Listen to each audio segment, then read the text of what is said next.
really think you have a chance against us, Mr. Cowboy? Hey, motherfucker, what you like to do? Oh, I don't know. Play chess, screw. Well, let's play chess. They give off to Jonathan Taylor. Jump cutting his way close to the goal line. He's in there. Touchdown. I-N-D-Y. Jonathan Taylor. Wheeler finds Quan from the logo. Here's Halliburton into the front court. Mishandled it, but gets a shot. Hits it. Hits it. John, I have never been better to be on the air with you here in Indianapolis, a place where so many of my dreams have come true. The Ride with JMV on 93.5 and 107.5. The Fan. You know, I'm always prepped and primed to have one hell of a time, and sometimes it takes a little bit more motivation than others. This will take zero motivation because, I mean, hell, for one, if you're driving around, it is a glorious afternoon in central Indiana, as most of these October days have been so far. And if you're driving around, you sure as hell better be listening to this show because I want you here. I have not been in or done a show at the Ale Emporium in Castleton since the expansion. This place is enormous. Now, Scott had shown me what they were doing with it when it was under construction, but I had zero idea it looks like this. Now, normally when you walk in, we would be to your right on the stage, but we always had to bail and the band had to come up. So we're in the new area. Plus, we want to highlight the new expansion here at the Ale Emporium in Castleton on a Bud Light Blue Friday, and that's what we're doing. This is a glorious spot in which I am inhabiting right now, and all that is missing is you. We have ice-cold Bud Light, and you know about the menu here at the Ale Emporium. This is the original going all the way back to 1982, and if you heard the crossover brought to you by Love Heating and Air with Jay Query and I, if you can remember what it was, I thought it was called Lefty and Louie's, but this goes back to 1982. So if you're on the text line at 317-239-1070 and you remember what this place was called, right, make sure that I'm either accurate or inaccurate, but I do get that right. Because it does go back to 1982 when it became the Ale, and I thought it was like Lefty and Louie's, but I also thought maybe that was like an album with Waylon Jennings and Willie Nelson. I'm not sure. It's either one or the other. Oh, maybe both. But this is awesome. We are in the new expanded area of the Ale Emporium in Castleton, and I cannot wait to see you. We have so much room here. You can watch, by the way, inside the AAA Membership Lounge via YouTube Live. Phelan Watson is the engineer today, and he set this up outstanding. And we're going to have a group, including Chris Hagan. I think Joel Erickson is going to stop by a little bit later on. My friend Lance Smith is going to slide by, too. We get a lot of people that are going to join us, so you're going to be able to see that if you're watching us via the AAA Membership Lounge YouTube Live. But we will celebrate ice-cold Bud Light, get you fantastically started for a great weekend. And know that the menu and the pizza, but certainly the Hermanakis, that's what we're going to get into later on today. And we invite you to join us because there is no better place than the original Ale Emporium in Castleton on a Bud Light Blue Friday. Thank you all for joining us, and I cannot wait to see your lovely faces out here so we can celebrate live and in person a little bit more. Now, Jake had mentioned this too.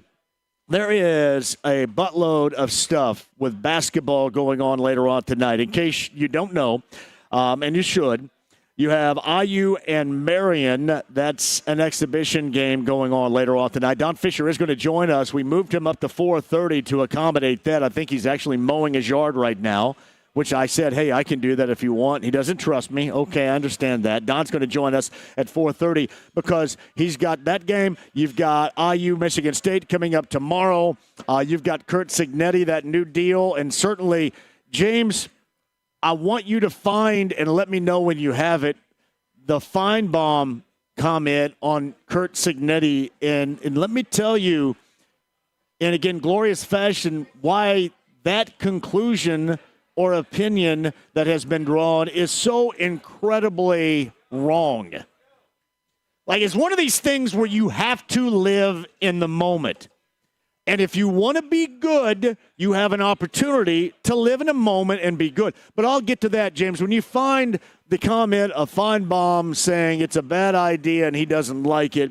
Hey, listen, I know we're in central Indiana. IU's just down the road. We're broadcasting to an IU football fan base certainly here. But even beyond that, you did what you had to do. I'll further that point coming up with you in just a second, but I did want to get back to what I was talking about. The schedule tonight, 93 WIBC, that's IU and Marion. 6:30 coverage begins there. Butler and Notre Dame, an exhibition hoopage coming up tonight at 6:30. That is on 92.7 Fuego, which should have been my name long ago. I should have gone with Fuego, but instead Mark Patrick called me JMV. 92.7 Fuego, Butler, and Notre Dame. And this is what's great when you have like 9,000 signals in the building with us. You have all these options to make sure that what you want to hear gets to you. Pacers San Antonio preseason action coming up later on tonight right here on 93.5 and 107.5 The Fan. That coverage is underway at 7:30. Always Colts Happy Hour coming up at 6. So you guys are updated. I'll get back to the Feinbaum and the IU point. We spent a lot of time on that yesterday with Brent Halverson and all our friends at Joe's Grill up in Westfield. So a little bit different. We did start Week 7 of the NFL last night, and now I'm riding a 3-game against the spread Thursday night losing streak thanks to Joe Flacco and the Cincinnati Bengals. I thought the best part about that last night was on that huge touchdown throw and catch from Aaron Rodgers when he got tackled by his 5,000-pound offensive lineman and got all pissed off about it, which, normally whenever Aaron Rodgers does anything, we all kind of respond with a shrug, Aaron Rodgers. But he did have a point there. I mean, the old man sprinting down the field and celebrating kind of in his normal soccer celebration style. You don't really want to be tackled to the ground by one of your half-a-ton offensive linemen. He didn't dig that. That was the most hilarious aspect last night. But listen, Cincinnati for a moment had a little bit of love, had a little bit of spotlight shine upon them. Some good fortune. 33-13 with McPherson kicking that game winner home. The Bengals are a winner, 3-4 on the season, and Joe Flacco help get it done. And when I, again, focus in on Cincinnati, not so much with me regarding the Bengals, but it's tough not to think about. You go back on this date, back to 1990, and that was the start of what was the most incredible outside of 75 and 76 World Series that I can remember. That was wire to wire, the heavily favored Oakland A's and Eric Davis getting things started, and the Reds sweeping the Rays in wire to wire 1990. If you remember, that started right here. I shouldn't say right here, but in Cincinnati on this date back in 1990. So it was nice that the Bengals in Cincinnati normally don't get a lot of love, got some really good fortune and some love last night in getting a win over the division rival, the Pittsburgh Steelers. And I guess from a Colts angle, what really does stand out is that Pittsburgh's on the horizon coming up in Pittsburgh. And they didn't look that great. This is what I mentioned regarding IU football. Live in the moment, react in the moment, do what is necessary. And the Colts have that opportunity right now. We have talked about the future and building for the future and all this crap forever. Yeah, you make sure this group has its best opportunity through injuries or lack of good fortune, whatever. But the fact remains, you start the season at 5-1. And when people say they're not as good as 5-1, who gives a crap? It doesn't matter, because I got news for you. They are 5-1, and nobody's going to say, well, wait a minute, you guys are 5-1, but the competition hasn't been great, so we're going to take a win away from you. That's who you are right now. That's who you want to be. And that's where you build. That's what Chris Ballard and company have, to me, on the agenda on their plate, is to continue that particular build. Look at Travis. Travis is limping over here with his nearly torn in half Achilles to give me the ice-cold Bud Light right there. Limping right over here. I'm telling you what, he just got a promotion, and rightly so. I mean, he's playing through a little bit of pain right now. Thank you very much, Travis, for that. Bud Light Blue Friday. There's my Bud Light right there. But no, if you're the coach, you live in the moment right now. And if there's something that can make your team better, which I believe that there is going to be out there prior to the early November trade deadline, you maximize that. You utilize that. And you get it done. That's it. That's it, and that is that. No excuses, and we'll bring up next year when we're into next year. But it's about right now, and it's about this season, and you have positioned yourself as well as anybody in your conference, actually the best in your conference, for success. My God, take advantage of that. And that's exactly what I was talking about yesterday with Curt Cignetti. And everybody talking about 11.6 and all the way through 2033. And, that's ridiculous. I saw all the college football dorks making comment about it. And listen, this may end up at some point looking bad. Who knows? I don't know. I mean, you're going to have to back it up and win, which Curt Cignetti has done. But this is not the same as Mel Tucker at Michigan State or Jimbo Fisher at Texas A&M. This is all new ground and new territory. In fact, this is also a new landscape of college football. And what Scott Dolson and IU would be doing right now is taking advantage of a product that has been dormant forever. There is nothing to compare it to. So there is every reason for you to do what you had to do yesterday. Simply put, they had to do it. They had to do it. And Curt Cignetti didn't have to say a word. And that's just a part of the evolution of the college football game. But when you have the opportunity, you have to roll with it. IU fans, football fans at IU, forever you have wanted to see this program become something. And you wanted to see them get to a point where they were on the hook to pay for something special. Because what you did has worked and is working, and it is. Again, I can't tell you what the future holds, but I sure as hell can tell you what right now looks like. And right now looks like nothing we have ever seen with this program. And then the football program can fuel, can bring in, can add dollars every place else. This is something that IU had to do. It's not just, well, I can't believe they made that decision.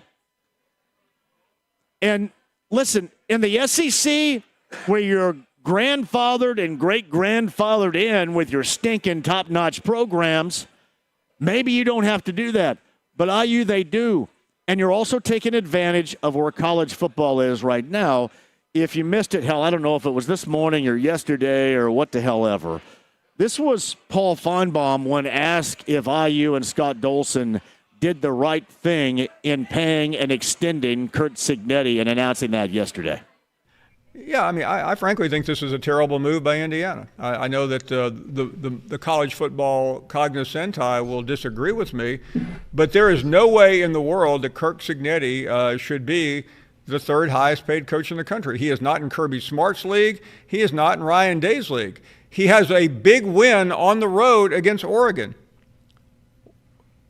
What else is, I mean, listen, I realize he may end up winning the national championship, and those who cover college football are very high on him. But this is not how you make sound decisions. This is how you take your university to the ledge and at some point end up paying for it. The question I was asked a minute ago, is it sustainable? Well, he went to the playoffs last year. Today it looks like he's going back to the playoffs. It looks like it because he's got literally nobody on his schedule. He's 64 years old, so he's got a runway of 6 to 10 years. But you just mortgage your university to an astronomical contract based on what? He didn't beat anybody last year. And I know I'm going to be excoriated for sounding like that guy against Curt Cignetti. I'm just being realistic. It's too bad somebody didn't say the same thing I'm saying about Jimbo Fisher or Mel Tucker or any of these other coaches that ended up with these ridiculous, or James, well, I did say this about James Franklin. That's a great day for Curt Cignetti, but I'll make you a prediction. That athletic director probably gets run out of there in about 5 years because they're not going to be able to sustain this. Well, I'm going to make a prediction right now. Scott Dolson's probably going to be throwing a parade down there coming up on homecoming tomorrow because IU did exactly what IU had to do in the moment. IU's never been here before. This football program's never been here before. Penn State's been there before. Michigan State's been there before. Texas A&M's been there before. These schools have been there before. This is new territory. This is a new age. This is a new era. You don't know what's going to happen. Yeah, maybe it all will fall through, but maybe it won't. And you know what? Curt Cignetti was next up on the popularity meter to get a raise like this. And you want to keep your guy around, a guy that has shown a level of success that you have never, ever stinking seen in this program. So, yeah, if you're on the outside looking in from Birmingham, Alabama, and you have your nose up the ass of the SEC, then that's how you're going to respond to it. If you're grandfathered in college football, that's how you're going to respond to it. But if you're here and you have to make that decision and that's who you want, you have found it. It has paid you back last year and so far this year. I got news for you. You take advantage of it when it happens. I'm sick and tired of waiting, and especially, why would you want to wait any longer when you have something that everybody has been waiting for forever already? Simply put, you just don't know. Seems like everybody always finds the cash, too. You always find it. Absolutely, positively. And that is just an opinion of somebody, again.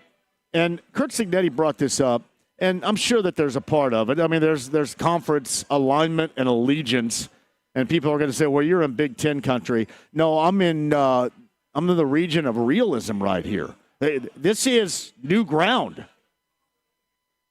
You pay him. Pay that man his Teddy KGB quote. Pay that man his money. Why? Because, like Mike and Rounders, he earned it. And because you want him around. This is not Mel Tucker. My God, at least come up with a better example than that. IU did exactly what IU had to do. And again, the silliness of that particular opinion, I don't know him. He's never been on, and that's fine. But it's silly, and it's a part of not knowing. And we go over this all the time. We go over this with the Pacers. You're going through this with the Colts right now. Unless you're in it around here and you truly pay attention to it, you just don't know. You think he pays attention to IU football? I mean, he wants this thing to galactically fail. I mean, no doubt about it, for him to be right.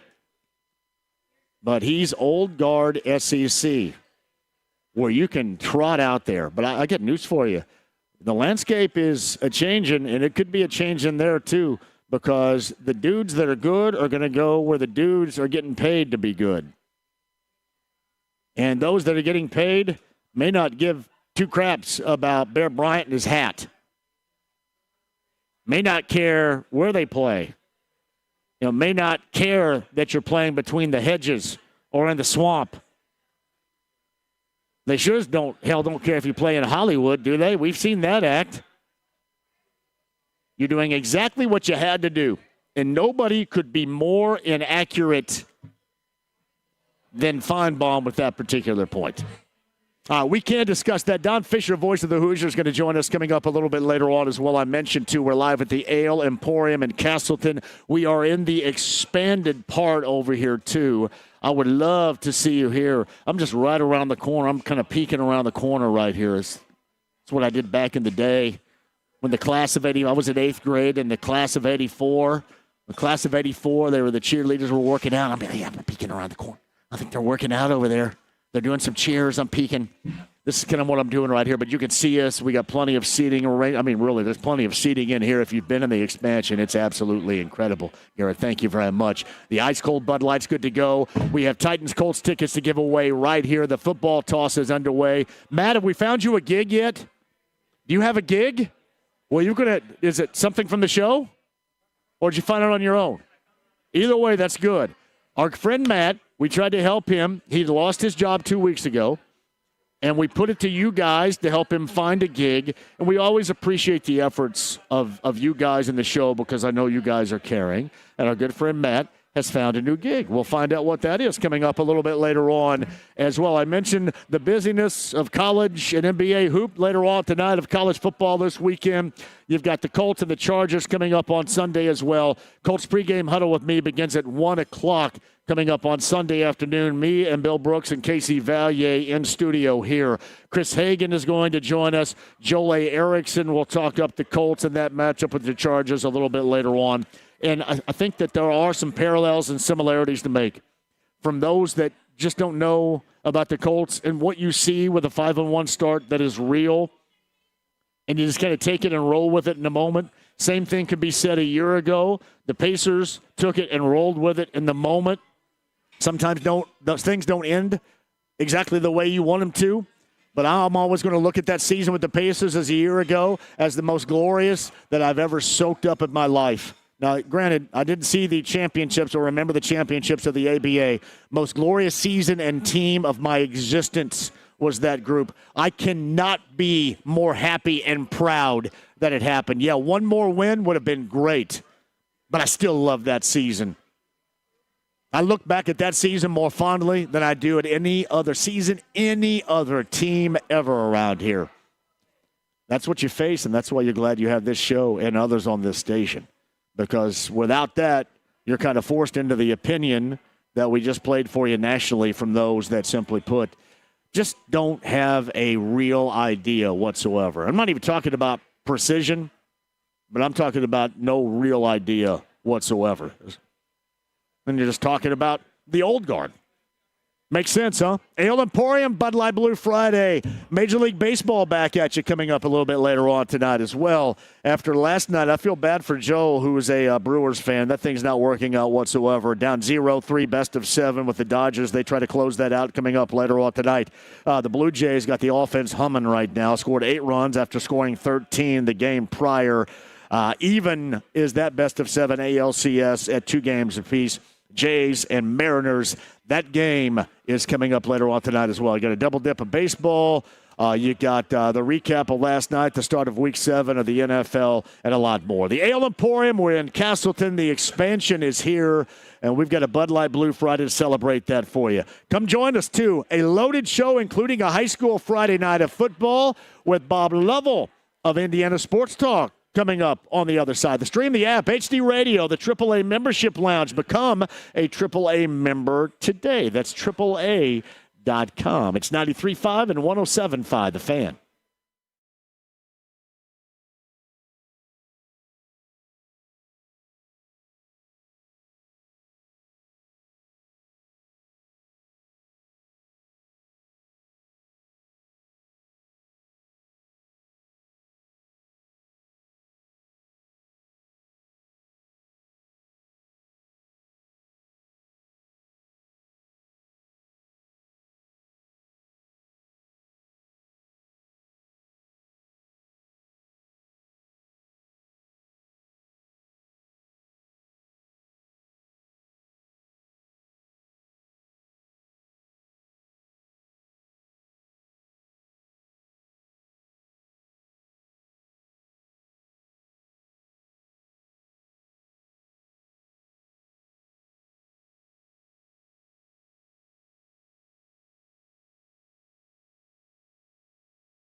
Pay that man his money. 93.5 and 107.5. The Fan. Seriously, Scott Dolson, Teddy KGB, Kurt Cignetti, IU football coach, pay that man his money. He was next up. It's going to happen too if you get red hot coaches like that, especially with institutions that want to make sure that you grow. And we're talking about first time. I mean, this is like, whoa. You guys remember maybe the first time you got a new car or something? Whoa, here's that new car. That's exactly what this is like. It's not like this football program. That institution with their football program's never been down this path before. Man, they're reacting the only way you can. You're being proactive about it right now, and know that you have an ever-changing landscape in college football to where you don't have to be under the umbrella of Paul Feinbaum and his SEC grandfathered-in football programs. You don't have to be Ohio State or Michigan. We play in the big house against 100, whatever. You don't have to be any of that crap. You can win and be you. If you have robust finances and put it to good use and make sound decisions, and you have a coach doing the same, why would you want to jack around with that, is my opinion. Why would you? Back to that in a second. Hey, by the way, I do want to give a shout-out. My man Dave I met yesterday. On my way home, I stopped at the local in Carmel, and Dave said, hey, I want to get a live show here at some point, so we're going to get the wheels in motion. The local in Carmel, I saw my man Mouse. I met Mouse for the first time, who's got a great idea with a fun place that's growing too. Sean Bricker, who is a friend of the show, longtime friend of the show. He's a good friend of my friend Greg, who sends me stuff all the time. Hell of a time. The first time I've ever been at the local on my way home yesterday. And a shout-out to Dave. And one of these days, very soon, we'll slide in there and do a show just like this at the Ale Emporium in Castleton on a Bud Light Blue Friday. We have Colts Titans tickets to give away, Ice Cold Bud Light, the Herman Knockies are going to, and a lot more for you. Meantime, on the Andy Moore Automotive Group hotline, you're easily going to find him across the dial, across the state of Indiana this weekend, because it's a big one. High school football, college football, and so much more. Bob Lovell of Indiana Sports Talk joins us now. Hello, Bob. How are you? I'm great, John. When are you coming to Franklin with the show? Well, I'm ready. You've got a ton of places down there. What's a good spot in Franklin to do it? You got a favorite? Can we go to the VFW? I'm sure they're there. They'd be willing to have you. I'm sure they would. What's the favorite place down there now? I know it's growing. What's the favorite place down there now? There are plenty. I don't want to slight anybody, but I'll probably swing by Bojack's and have dinner tonight. So there you go. I think that's a perfectly good plan for the future. You know what? You need to come down do your swimming pool things. Do it from my pool here in Franklin. You know how great that would be? Yeah, and I've been looking forward to being – I want to be shirtless. I've been looking forward to being shirtless for an entire show in the summertime as well, so I think that'd be perfect combination. I think it'd be fantastic. I'm not sure my wife is ready for that, but okay. Oh, man. Yeah. So, hey, I was talking to Kurt Cignetti and the opinions and the amount of money and all that. What did you think about yesterday and the extension? To me, it is absolute no-brainer. I'm not worried about what may be down the road. I'm worried about helping cultivate and grow what you have right now, and that's, to me, the only path. I couldn't agree more. I mean, I'm not so sure that you couldn't have been accused of poor leadership in years past and how they handled situations relative to football. This is a great move. This is a smart move. It's a sound business move, and it makes total sense within what you're trying to do with your athletic program and your university. So I have no complaints at all about it. I mean, listen, you know it. You pointed it out. It's a different world. It's a different world in college athletics at all levels in all sports. And so people need to grasp that and take advantage of it and embrace it and move forward with it. That's it.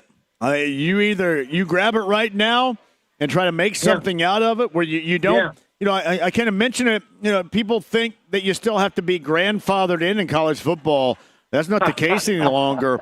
I mean, if you spend it on them, they will come. So that's what it's all about in this landscape. Yeah, and I think a lot of college, a lot of conferences, a lot of fans not able to embrace the new direction of college football. With the resignations and retirements of some big name coaches like Nick Saban and others, conferences landscapes have changed, teams have changed. It is a new world in college football. I think it's exciting. It's frustrating if you're in the middle of it, trying to figure out how you keep people. And I say it all the time, especially basketball people I talk to. If you were coaching in college at Division I right now, all of you are really coaching in junior colleges because your players are going to be there for a year or 2 years, and then they're out. And you have to be able to figure out how to do that, how to live within that system, or you're going to get left behind. So Bob Lovell of Indiana Sports Talk, profound in his words on the Andy Moore Automotive Group hotline. So here we go, week number 9 of the high school football season. I want to start in 6A, but not in the place where we normally start. I want to start on the southwest side of town here in Decatur Township because you had the succession rule that Decatur Central goes up to 6A. They are 6-2 and ranked 8th. How has this season been for that football program in their first year in 6A? It's been great. Slow start, lost early. Have taken care of that. On a great roll right now. I think health-wise, they're as good as they've been all year long. And so dynamic quarterback. They're playing with a lot of confidence. As you point out, they got a test, with Franklin. Our guys here in town have had a decent year, but that's a tough place to play, John. That's a Decatur Central. If I'm reminiscing, that's where I played my last high school football game. And thank God I made it through without getting hurt and could go to practice the next day. I think I would agree.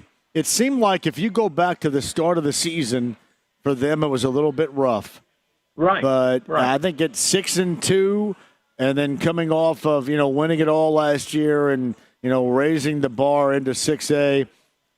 You're never satisfied as a coach, and you know that more than anybody right here. But you're secretly, not maybe telling everybody, but you're secretly happy about being 6-2 at this point of the season, I would guess. Well, you should be, because making that move from 5A to 6A is not a leap. It's monumental. You're talking about playing with the absolute best of the best, and I think they've acquitted themselves quite well to this point. They're playing as well right now as anybody around, whatever team you want to pick. I think Decatur Central is playing as well as whomever else is playing in the state. And so, I think they've done a great job of getting things under control. Coach Enright does a fantastic job anyway. And so, this is just a continuation of what they built on last year. Bob Lovell's got you covered tonight, tomorrow night on Indiana Sports Talk, and Bob's on the Andy Moore Automotive Group hotline talking about the high school football Friday night. When you look at Cathedral and Warren Central, is this the greatest matchup by far of the season of two teams 5-3 checking into week number 9? Because that's a high level of talent. You look at the records, and 5-3 doesn't jump off the page, but certainly the talent does jump off that particular roster in what is a fantastic Friday night matchup. Well, what doesn't jump off the page either is the difficult schedule that both these teams have played, and so. You take that 5-3 record and temper it with from the standpoint of you played great teams and you played a lot of good football to get to this point. That's a tremendous matchup. I don't care what anybody says. These are some really, really good football. These are two really good teams. You talked about the talent, John. It's on both sides of the ball. You talk about playmakers. Yeah. Both teams have it, and that's what makes it such a fun game, because this is the type of game when you have this array of talent, those playmakers step up and make great plays, and people should be pretty excited. If you're going to this game, I think you won't be disappointed. I think it'll be a great game. Chatard 7-1. They get Cincinnati Elder coming up later on tonight. I asked Greg Rakestraw this question. I got to give a shout out to my Royals of Roncalli as well at 5-3, and somebody they know decently well. 7-1 in 5A, and that is East Central. That matchup coming up later on tonight. I think that's senior night there on the south side of Roncalli later on this evening, which with Coach Lauk and everybody down there. But I do want to ask you, in terms of my allegiance, there's a lot to Southern Indiana.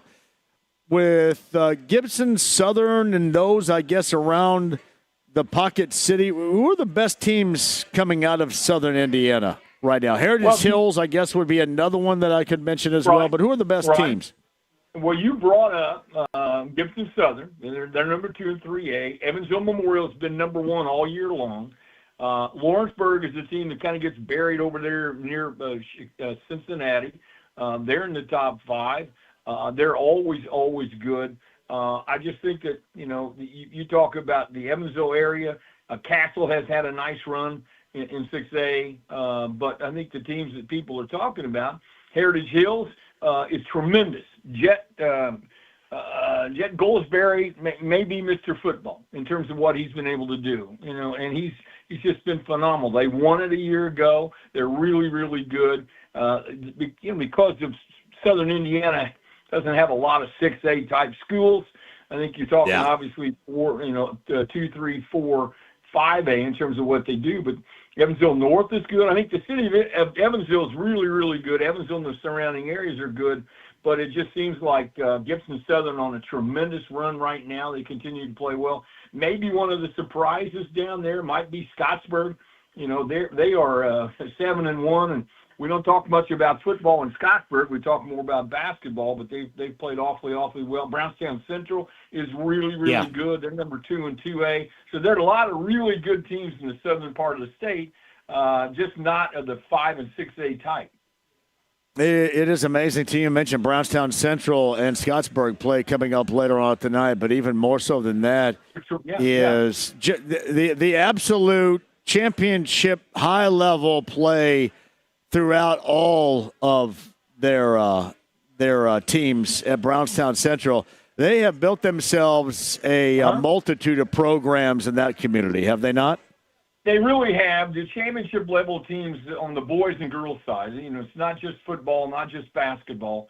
They're tremendously, there's tremendous leadership all the way down.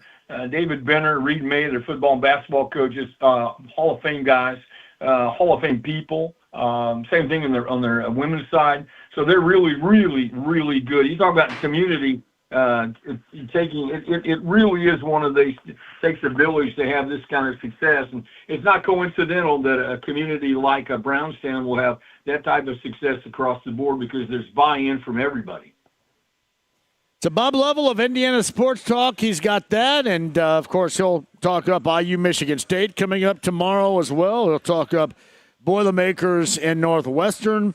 Ooh, a big one tomorrow night with Notre Dame and USC and I think Marion and St. Francis. You got a lot of discussion coming up this weekend, don't you, buddy? I may have a few things to occupy my time tonight, John. It's one of the. It's a great time of year, and so we're just excited that we're going to be playing tournament football next weekend and make it even better. Bob, I appreciate you as always on a Friday. We'll do it again next week. I look forward to it. Thanks, John. Bob Lovell of Indiana Sports Talk. I'm kind of bummed by this. I don't know. How significant is ESPN still in the whole NBA game? Because I saw where Bob Myers is leaving ESPN to join Harris Blitzer Group as the president of sports. And I bring that up because I felt that Bob Myers is the only dude on ESPN that knew one damn thing about basketball. Seriously. Is there anybody left behind that knows a squat about basketball at ESPN now? I don't think so. I think that's it. Like Bob Myers leaving. Go ahead and turn out the lights. It's over. Hey, look who's here. We got to take a break here, but I do want to make sure you guys are present and accounted for. The bad influence. Let me go ahead and walk right over here and give Joel A. Erickson this ice-cold Bud Light because I'm the bad influence right there. Hagan, would you like one as well? Need you ask? Chris Hagan, Joel A. Erickson, right here, Fox 59, CBS 4, Indianapolis Star, all of it. Well, we're all the team, though, because you and I get together on Fridays, Sunday evenings. Joel and I get together pregame, and this week we'll be in L.A., so we'll get together postgame for First and Joel and then Fourth and Joel. And I told him coming in the parking lot, I was like, man, I really thought we could try to go to a Brewers-Dodgers game tomorrow night, but I don't know if there'll be one. I don't know if there's going to be one either, Joel. I don't know. It's that the offense dried up at the worst possible time. Where's Ben Ogilvy when you need him right now, man? Swinging a stick. And it's not like these games have been non-competitive. Yeah. No, I know you've been one hit away. You've had like that first game. Yeah, you got to lean into that pitch and you do, man, and tie the game up. But I know if you've been watching like I have, every left-handed batter since then has tried to lean into every inside pitch. The message was received. Murphy said it yesterday. He was like, if you told me at the beginning of the series that we'd given up 10 runs in the first 3 games, I'd feel like we were probably up 2-1. It's great. Playoff baseball is insane, Yep. We'll come back with that on the other side. Joel is here. Chris is here. We're in the new expanded area of the Ale Emporium in Castleton, the original since 1982. And there's Jay from the north side right there. Ice cold Bud Light. We've got a Blue Friday with Titans Colts tickets to give away, and the guy's going to join us on the other side. Stick and stay right there, 93.5, 107.5 The Fan.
Banana in the tailpipe. You're not gonna fall for the banana in the tailpipe? It should be more natural, brother. It should flow out like this. Look, man, I ain't falling for no banana in my tailpipe. 93.5 and 107.5. The Fan. And they went to overtime. Hey, R.I.P. to Ace Frehley. I know that for members of Generation X, he was significant. I would like to find that conversation I had once upon a time with Gene Simmons when he was in Finland on the phone with me about Ace Frehley. I played this on my walk yesterday in honor of Ace Frehley. Yeah. I had all the Kiss solo albums. That was one of them. Right. And if you can, go back and watch the Kiss on Tom Snyder interview. That's pretty good. Where he was on Ace cocaine? He is on several things. Yes. And he's laughing his ass off, and you can tell Gene is just so angry. Pissy, no doubt. Even through his demon makeup, you could see the expression on his face. Not pleased with Ace, but it's one of those things where a lot of people talk about Van Halen and the original lineup. You talk about Kiss, the original lineup. And that's been true through the ages. The Beatles, like all these bands. And if you're fortunate enough to be of a certain age where, like, we weren't alive when the Beatles were in there. Hey, this is the actual Beatles. You don't realize how cool it is. But the very first concert I ever went to, the very first two concerts I ever went to were to see Kiss. That's pretty awesome. And it was the original lineup on both. So, yeah, you feel bad. And we talked about this before when athletes and actors and entertainers that you grew up, as we get older, of course, they get older, they start passing away. And every time something like that happens, like, with Hulk Hogan, you're like, oh, man, that sucks. Indy Fuel passes. We got a family 4-pack for you coming up tomorrow night. Indy Fuel family 4-pack. Number 9 at 239-1070. You can go on us. That is military night with the Indy Fuel tomorrow night. A family 4-pack at 239-1070. You can go on us. Joel A. Erickson is here with really no reference whatsoever regarding Kiss, I'm assuming, right? Because you're way too damn young? I mean, I know a little bit of it, but not a ton. My dad is a country music person, so that's like we've had a lot of musicians pass in like the last 6 months, especially of significant bands. And we, John, were fortunate enough. We went and saw Kiss. We did on their 19th farewell tour at the Fieldhouse, and you had never seen him. And I'm like, I'll tell you what. I don't know what kind of shape the guys are going to be in, but this is going to be a hell of a show. Yeah. And now you see these Taylor Swifts and all these huge presentations. Right. And Kiss was the first band that said, guess what? We're going to have fireworks and fire, and Gene Simmons is going to get yanked up into the sky. They were the ones, the pioneers of doing stuff like that. And now it's not just about the music when you go to a concert. Like, what kind of show is it? What kind of production they have? And they were at the forefront of that.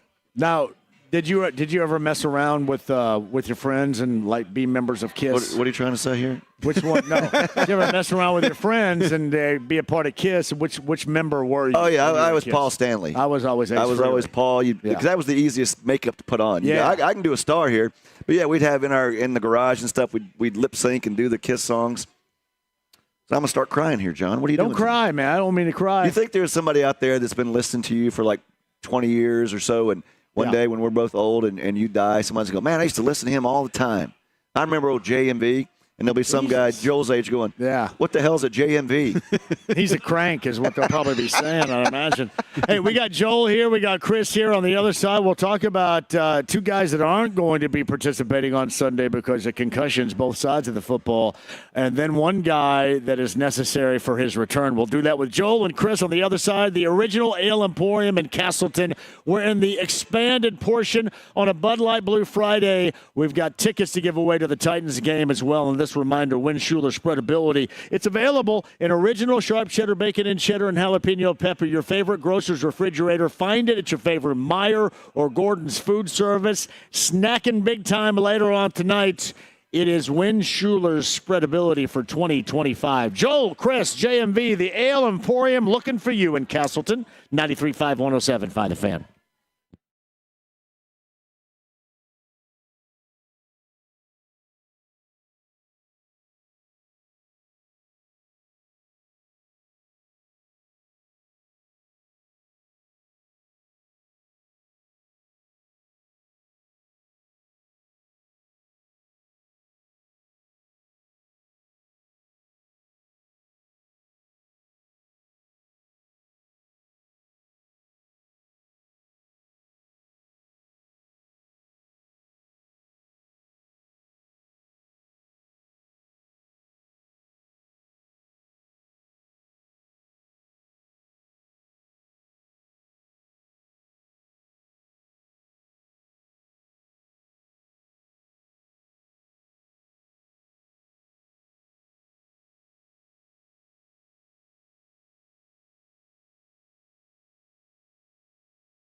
Ride with JMV. I am the cream, yeah. The cream of the crop. And there is no one that does it better. 93.5 and 107.5. The Fan. This is the Ale Emporium, Castleton, the original since 1982. I think somebody had told me what exactly it was back in 1982. I think I was pretty close to it. Lefty and Lloyd's is what it was called, I think, going all the way back to 1982 where this place, Lefty and Lloyd's.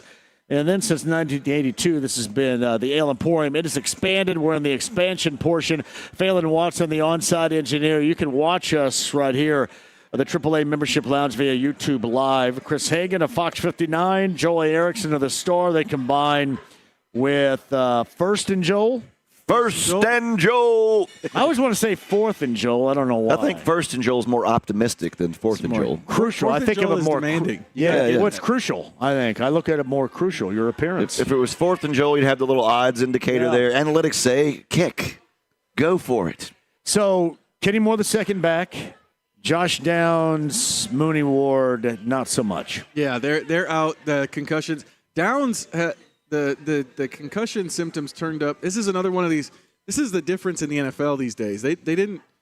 Nowadays, people know about concussions, and so sometimes guys finish the game like Downs did, come back in a day or two later, and they report concussion symptoms. Yeah. So that's kind of what happened with Downs.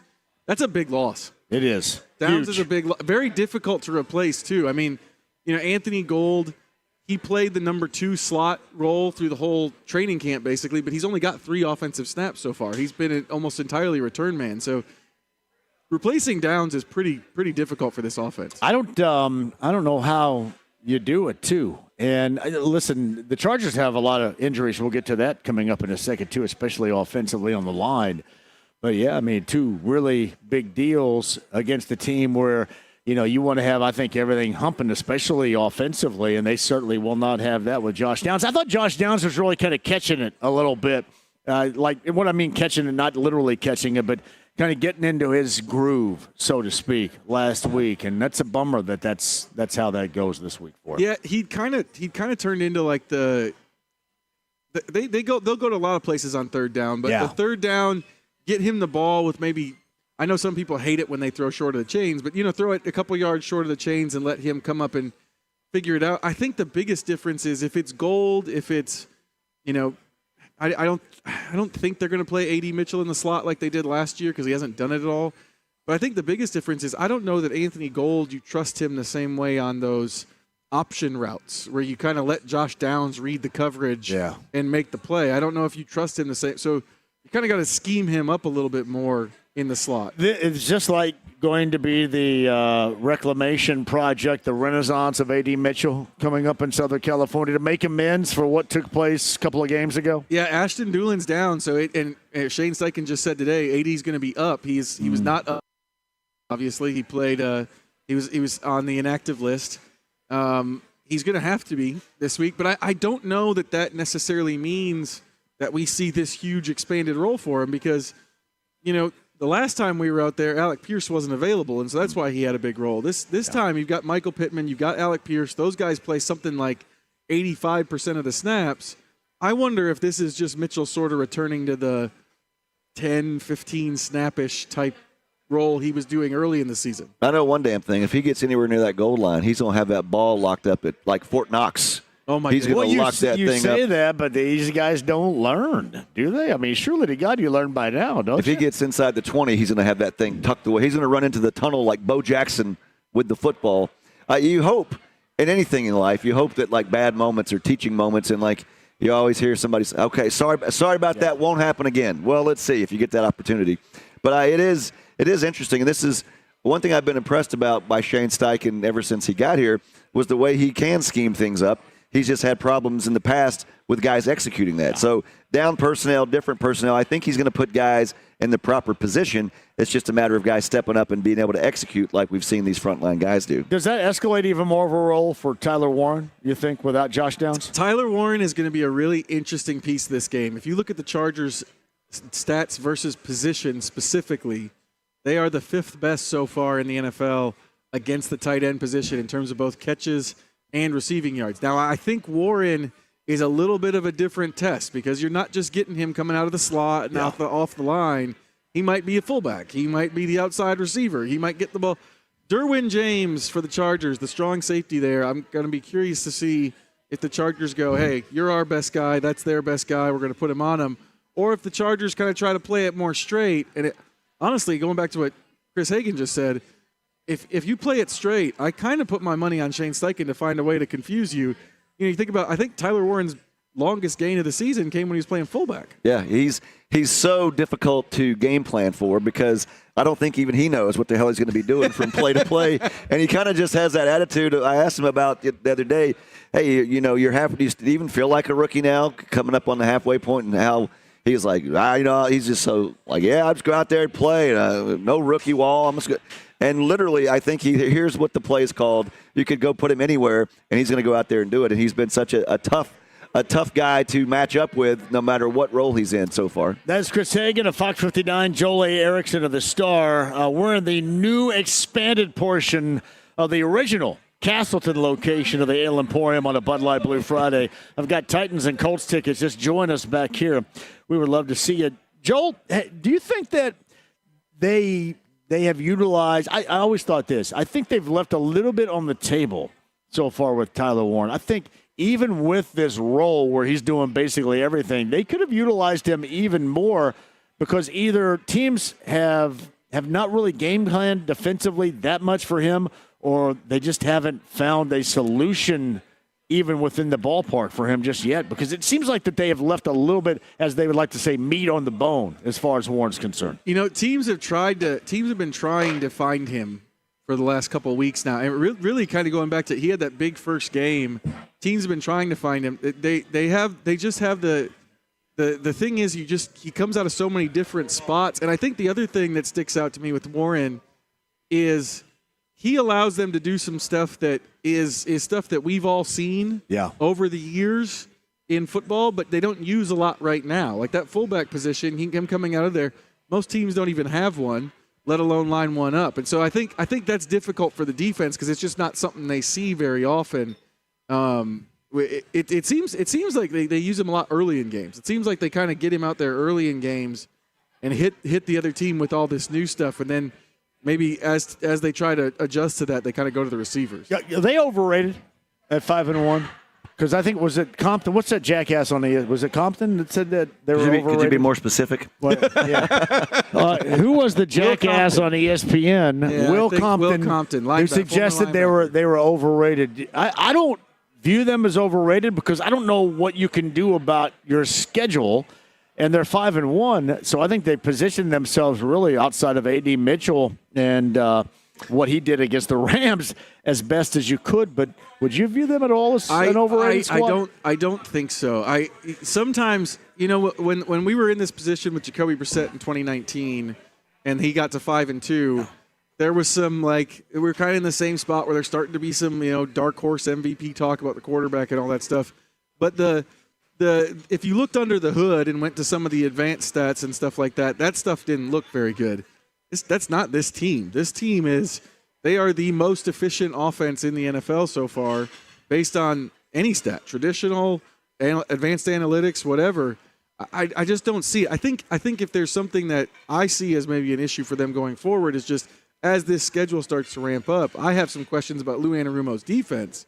Offensively, I'm still waiting for the issue to crop up. This is a team where I think you have to utilize the trade deadline. Do you not? I mean, you're not always going to say must, and I know there's nothing that's going to be a must in this category, but I think it's as close to it as any team might be out there, considering where they are and what you have to take advantage of and what they're missing, what they're likely to miss, and the fact that it looks like that, at least from what people say that are supposed to be in the know, that there's some existing options on the trade landscape. Don't you have to utilize that prior to the trade deadline, Joel? I think there's definite places to add, obviously. Edge rusher's one. Cornerback. I think cornerback might be with Jalen Jones still not being back at practice, that hamstring injury just seems like it was really serious now. I'm starting to think that cornerback maybe even more than the defensive end position. And then the other thing is that game last night did not help anybody who wanted Trey Hendrickson. Right. Because the Bengals play the Jets next week. I think you take anybody against the Jets right now. Yeah. You might take Fishers High School against the Jets right Yeah. now. And then, so that might not have helped on the Trey Hendrickson front. But I do think there's some spots here. That cornerback position is snake bit. I don't know what's going on with it this year. When you get this deep in the season and you see the landscape of the AFC, I think we've learned in every sport, you have to seize opportunities when you have them. And I think they got to be big time buyers there to try to upgrade because when we've seen injuries, we've seen all kind of things go down. You can't squander an opportunity when things have laid out a third of the way into the season. You got to get back into the playoffs for one thing, and then one beyond that, you got to make some noise. And we talked about week one of all these boxes they needed to check. Okay, they won week one. They're still looking forward to winning the division for the first time since 14. Haven't won the division since 14. Haven't made the playoffs since 20. Haven't won a playoff game since Luck's last season. So many things you could just wipe the slate clean of all the negativity you've had for more than a decade now. So now's the time. You look around the rest of the division. I don't know what the Texans really have in the tank. I think the Jaguars may find their way back to being Jaguarish. So yeah, it's time to get it done. Well, they changed their philosophy in the offseason, and this would be a change in philosophy as well. And it's about living in the now. And this team has proven at 5-1 that I think that you have to even more so solidify living in the now. And Mike McDaniel, I know, talked about how the Dolphins and all these trade rumors aren't exactly accurate for his team, but I mean, they're not good. And they're going to try to bring in something else. You got a couple of edge rushers there, and Phillips and Chubb that could be options. I know Thibodeau is a guy that laid out Nick Foles years ago that Colts fans will remember as well, that certainly people have said has some availability as well. So you have some options at edge rusher. I think the options are much less robust, I think, Joel, as far as corners are concerned. But the edge rushing category should be there. Yeah, it seems like there's some guys available on the edge. I think the other thing is that I don't necessarily know that, if there's not a Hendrickson on there, I don't necessarily know that you have to give up a first or second round pick for some of these guys. I think some of these are maybe picks that Chris Ballard could get back next year in the draft when he does what Chris Ballard likes to do and trades down. I think you need to be looking at, especially the way the schedule sets up here. If you look at it after next week's Titans game, there's not a gimme on the rest of the schedule. There's not. There's not a gimme on the rest of the schedule. There's a lot of good quarterbacks. I just think you got to do something there. Ward with the concussion, you assume he'll be back at some point fairly quickly. But we've already seen when they don't have that spot on the other side that teams just go after it. I don't know who's available at corner, but to me, I think that's maybe the thing that sticks out the most to me as the biggest hole. Oh, yeah, and I would agree with you on that because I think you also think about how you just kind of wait for the consistent maturation of Leatu Latu. If you were going to ask me who was most important, nice yawn, by the way, Hagan. I'm getting a little worn out with this whole show. Yeah, here. I guess you are. But if you were going to ask me who may be most important going into this weekend, I may start with him because you combine Justin Herbert, wide receivers, one coming back, the production they give, and probably the added value of Zaire Franklin, talking so-called junk about Justin. But by the way, there's something we'll get into with him being a part of a podcast again and saying some stuff about future opponents. But, in terms of, not being prey on the road against Justin Herbert, I think Leatu Latu is maybe the most important asset that you hope that is productive and consistently productive this weekend. Yeah, I haven't seen the Chargers injury report yet. I keep checking my phone looking to see if we see it. Joe Alt practiced today, but I don't know if he's ready to go or if he's They had said even past this point in time that he wasn't going to play initially, so we'll see. I wonder if they're just kind of ramping him up. I got the injury report. Oh, it just came out? Well, they haven't put Fridays on there. Yeah, this is. Oh, there we go. That's very useful. It just came out Thursdays. 10 minutes ago. Okay, I'm sorry. It's got the Colts Friday. Would you like to hear? Yes. Buckner did not participate. He's resting. Yep, Zaire did not participate. He's chilling. Kenny Moore did not participate. But he's questionable. Yeah, he's questionable. So, too, is Goodson as far as the only ones out on there. We already talked about Downs, Doolin, and Mooney Ward. So yeah, there you have it. Yeah, I think if Joe Alt is not on the field, this is the time for the defensive line to take over. Like they have to. You absolutely. You're not going to have Ward on the outside. It's probably going to. You get Kenny Moore back. I don't know for how much. We'll find out. But you got Blackman, Edwards on the outside. I like Jonathan Edwards as a developmental player. I like him in certain situations. I think it's tough for him when he gets a full 75 snaps. And they've got Keenan Allen like at Ladd McConkey. Well, if you don't have the corners you want to match up with those guys, the best way to do it is to hit the quarterback. And I think this defensive line to me has not played up to its collective draft position so far, especially on the ends. They have to this week for this defense to have a chance. Joe, I'd mentioned too, and others have brought up, Zaire Franklin on a podcast. We talked about the podcast with he and AJ Speed a year ago. That didn't go over well. That ended. And maybe this shouldn't be as magnified as it is, but it's going to be when you talk about an opponent. He was asked, I don't even know what it was regarding Justin Herbert, and he's, not a top 5 guy. He's a top 10 guy. I didn't say anything bad about him, but that's still bulletin board material. You had Giants bulletin board material a year ago. We saw how that worked out. He put some up there for Juju Smith-Schuster and the Chiefs to have later on in the season. I'm assuming that they got in his ear about that podcast that was his. Will they say anything about, why would you even want to jack with this the way that it is my understanding right now? is that the Colts do not. I don't think they do either. They don't like. Yeah. They don't like it. They don't like going out and saying stuff about the future opponent. But we're in an age now where guys kind of go on. I think it ends up looking bad. If Justin Herbert throws for 400 yards, right, it just adds something to the post game discussion for everybody. It's just going to. We saw it with the Giants game last year. That Giants game was bad enough as it is, and you add like a little layer on top of it. These guys are always looking for extra motivation. So why you are the ones that want to provide it is beyond me. Yeah, I think especially when just trying to be funny. He's trying to be funny and content driven here, but nobody cares about that crap. They care about how you're playing and how your team is doing. Well, I think sometimes nowadays you see guys kind of trying to, sort of set things up while they're playing for their post.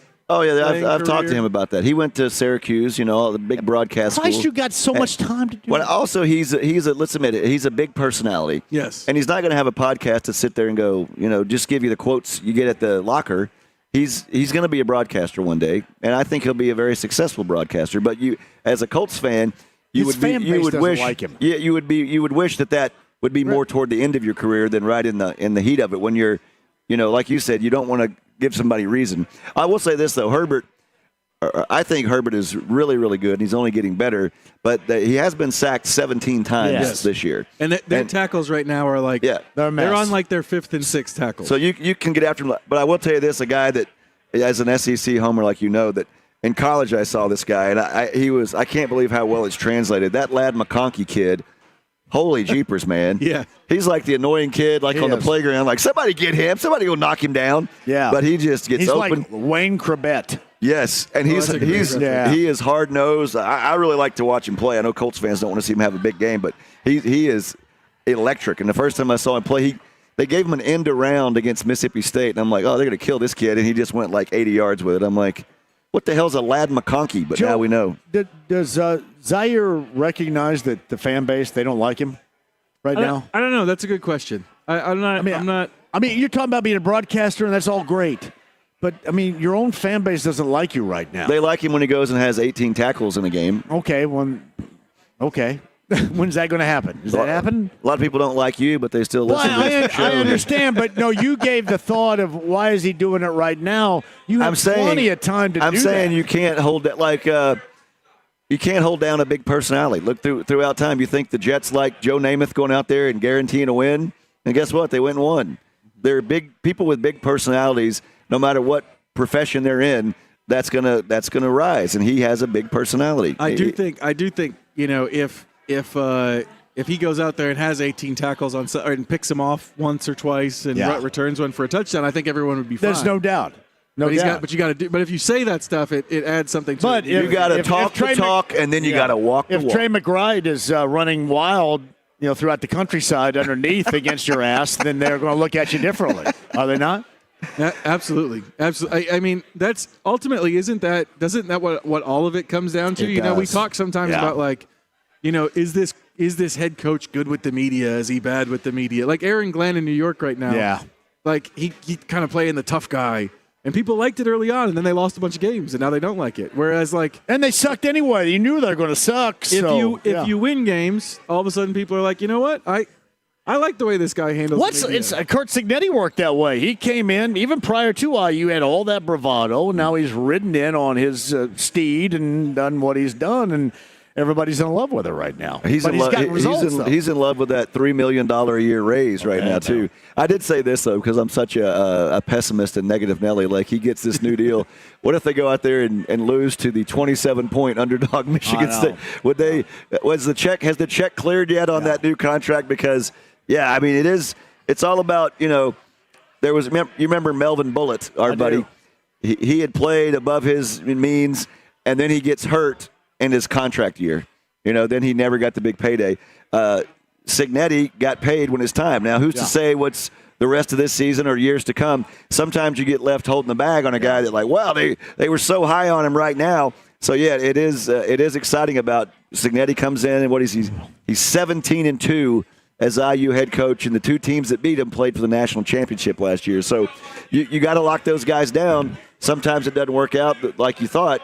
But we're in a day and age where 2 weeks ago, Penn State's high on the hog there, looking like they're going to beat Oregon, and now James Franklin's looking for a job. Penn State's going to make some coaches a lot of money. Yeah, they are. Well, they did, but, I mean, it was going to happen with Kurt Signetti. There's no doubt. You guys are going to stick around. Speaking of which, Don Fisher's going to join us, the voice of the Hoosiers, on the other side. We'll talk about that. He had his show with Kurt Signetti last night down in Bloomington. We'll discuss that coming up next with Joel, with Chris. I'm John at the Ale Emporium. The new expansion on a Bud Light Blue Friday. Yeah, we're trying to bad influence Joel A. Erickson, the star, right here as well. We'll get a Colts update. Come back with Don Fisher. We'd love to see you here. Ale Emporium, Castleton, 93.5, 107.5 The Fan.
With JMV. What in the wide, wide world of sports is going on here? 93.5 and 107.5. The Fan. Hey, welcome back. We're in the new section of the Ale Emporium, the original since 1982. We're in Castleton. Chris Hagan of Fox 59 is present and accounted for. Hello, Chris. Yep, present. Joel A. Erickson of the Star. I'm trying to be a bad influence on him. I told you I'd come. Told you I'd be at one his family's out of town, so he's got a hall pass. Well, you're going to stay for a while then. It's going to get ugly. That's true. They're going to Auburn, Missouri tomorrow without me. All right, and Chelsea is here. Chelsea Helms. Hi. Fox 59. CBS 4. I can't remember. You know what? I'm mainly on CBS 4, but you may see me on Fox 59 every now and again. Cliffhanger. Uh-oh. Chelsea, where are you from? Okay, from northern New York, about 10 minutes from Canada. Think you're in Albany, the center of the state. Drive 3 hours north. Holy crap. Well, you sit tight. You can join in on the conversation right here with us on a Bud Light Blue Friday. We've got Titans Colts tickets to give away. We're in the new section, by the way, which is incredible.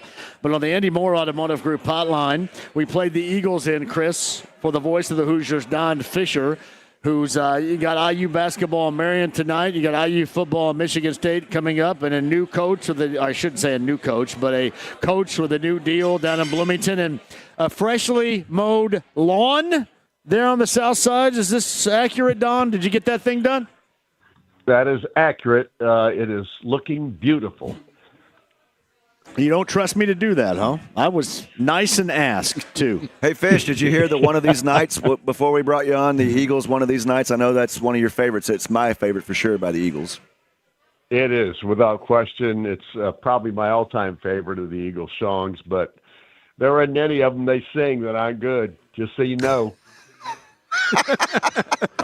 Listen, I think you could get a little deeper. You got you battling a little cold right now. Everything okay? Yeah, it's okay. I mean, I got a cold, and that's usually what I get when I go to Eugene, Oregon. So last year, believe it or not, we left Seattle, Washington, because we played obviously the Washington Huskies the basketball game prior to the Oregon game. So we were out there for 5 days. And I got the next morning after we left Seattle, we got up and went to Eugene. I woke up Monday morning with the cold of hell and without question almost lost my voice before the game ended on Monday night. So it was not pretty, but nevertheless, I battled through and got done, but I get another cold as soon as I leave Eugene, Oregon after this football game the other night. So now I got another one. That's really sticking at my rear. Hey, it's a family show, Fish. Hey. Wait a minute. That's right out of my catalog. You're taking that out of my catalog right there, Don. Well done. Fish, I remember last year I was among the many people that reached out to make sure you were okay because you were sounding rough, but are you on a pitch count today? Are you on a word count? We got to get you in and get you out, or do you feel like you can power through this because you got a lot of work coming up this time of year? Yeah, I think I can handle it. I've done it before. I'm going to do it again. But, the age process is taking its toll on me. I can tell you that. Fish, if you don't want to say, you don't have to, but how old are you now? I turned 79 about 2 weeks ago. Wow. Then you sound just like Don Fisher. You do a great imitation of him. But what I like about it is that you're just as sharp as you ever were. So whatever you're doing, I need that life coach of Don Fisher to make sure, because it's, we see relatives and family members and friends get older and they don't always have the fastball. So it's great to see you still have yours. Well, I appreciate that. I'm not sure it's quite as fast as it used to be, but we'll take what we can get, if you know what I mean. It's Don Fisher, voice of the Hoosiers, with us. I should have asked you this to start, but I didn't because we're talking about lawns and colds and stuff. But you had that initial show with Curt Cignetti after he signed that extension last night down in Bloomington. And there's been a consistent debate nationally about whether or not it was the right thing to do. Not only was it the right thing to do, it was the only thing to do if you're Scott Dolson and IU moving forward right here. I mean, this is new ground and it's new landscape, especially in college athletics and college football in general here.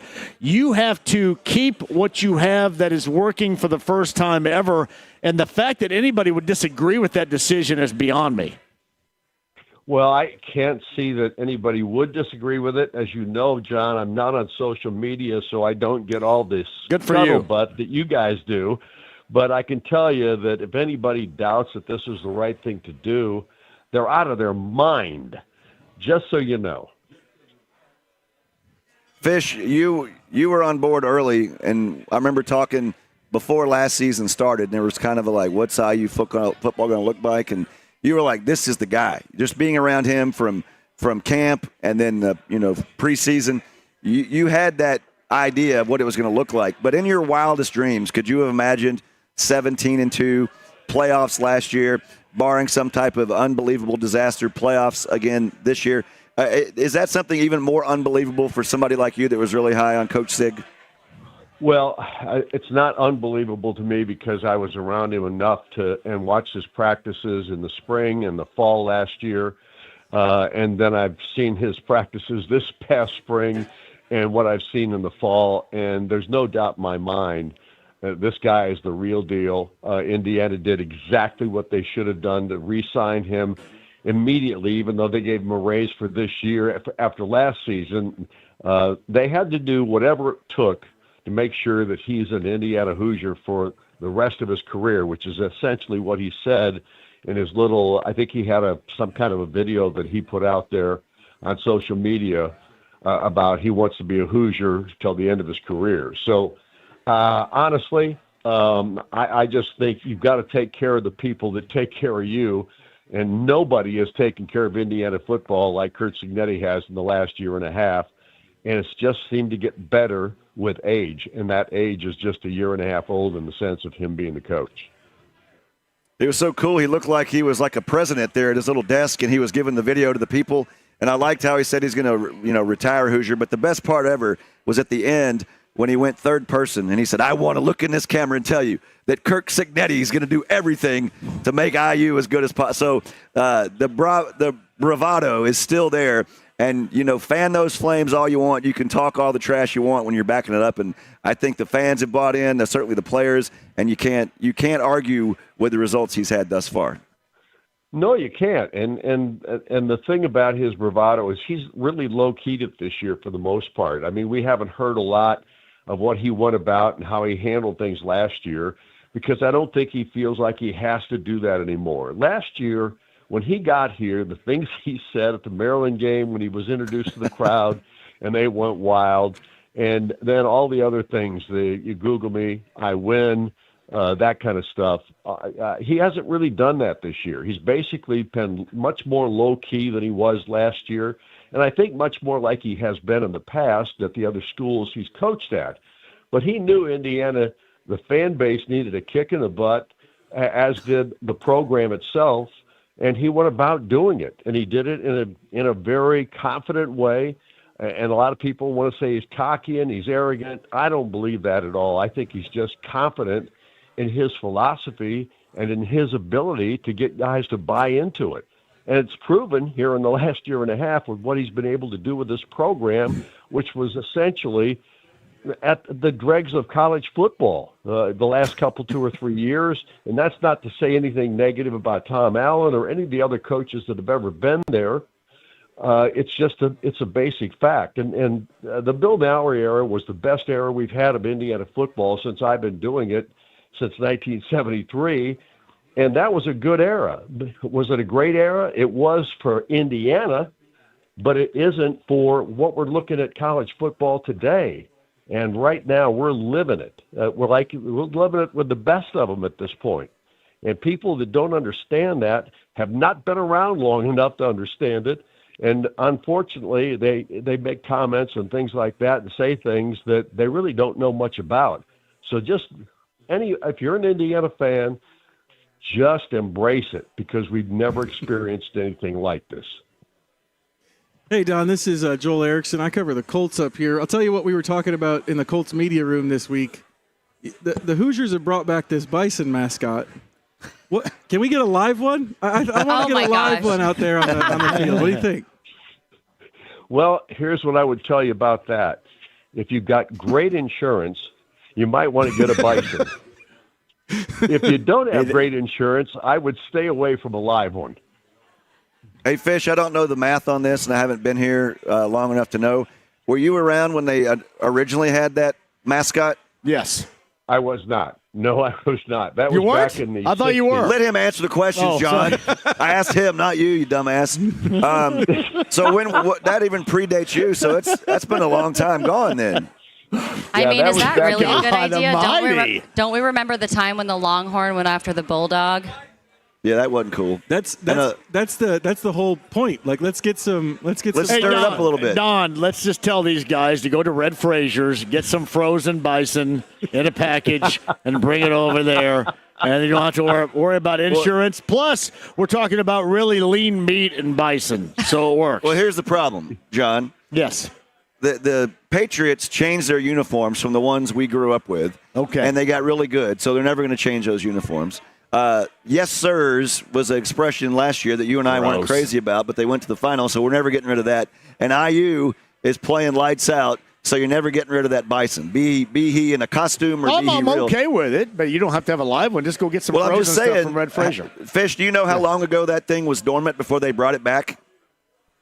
I believe, I can't tell you the exact year, but it was in the 60s. It was in the mid-60s when they had the 1 year, I think, of the bison was the mascot, and the outfit or the costume that the mascot wore was the ugliest thing I've ever seen in pictures. You know what's funny is, Fish, it tells you how big of a favorite IU is against Michigan State, a 27-point favorite. We've mentioned nothing about the game. We've talked about Coach and the bison mascot. Well, yeah. Well, I can tell you, the new version of the bison makes the old version like something out of 1920. So that's a really good thing. It's been an upgrade. Hey, Don, what time do you start with the hoops tonight? 7:30 is a tip-off time, but it's 6:30 pregame show. Just like always, an hour beforehand, we go on the air, Bob. Gotcha. Well, you got that. Then you got tomorrow, 2:30 with IU and Michigan State in football. It's Voice of the Hoosiers, Don Fisher. Kind enough to join us on the Andy Moore Automotive Group hotline. That was good stuff last night, by the way, with Curt Cignetti, I thought. That's well done. Not like you need that because you know you do a good job at it, but that was well done. Great watch. Well, the fact of the matter is we're living something we've never thought we would live, and it's so much fun to be a part of that. And I think Indiana fans all over the world and the country, and, of course, the greatest alumni base in the country, number one college alumni base anywhere in the world. So when you look at that, you've got to say Indiana fans are living high on the hog right now, and they better enjoy it while they can. Awesome. Yeah, I know, and thank Curt Cignetti for $800 a night stay at the Super 8 overlooking the quarry hole, the old quarry hole on 446. No. So for homecoming weekend. Well done. Yep. Take advantage of it. Hey, buddy, we'll be listening tonight, tomorrow as well. Have a great time. Tell both Sewers we said hello, and we'll do it again next week, Don. Sounds good, John. Talk to you. See you, Chris. So Don Fisher, voice to the Hoosiers on the Andy Moore Automotive Group hotline. That's Chris, that's Joel, and Chelsea is brand new to the show. Great. Okay, we'll bring Chelsea back on the other side. A little Q&A with Chelsea. Mike Wells still to come, and more at the Emporium, the original and the news section on a Bud Light Blue Friday. Don't go anywhere. We're back with you next. 93.5, 107.5 The Fan.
6 miles to Chicago. We got a full tank of gas, half a pack of cigarettes. It's dark, and we're wearing sunglasses. Hit it.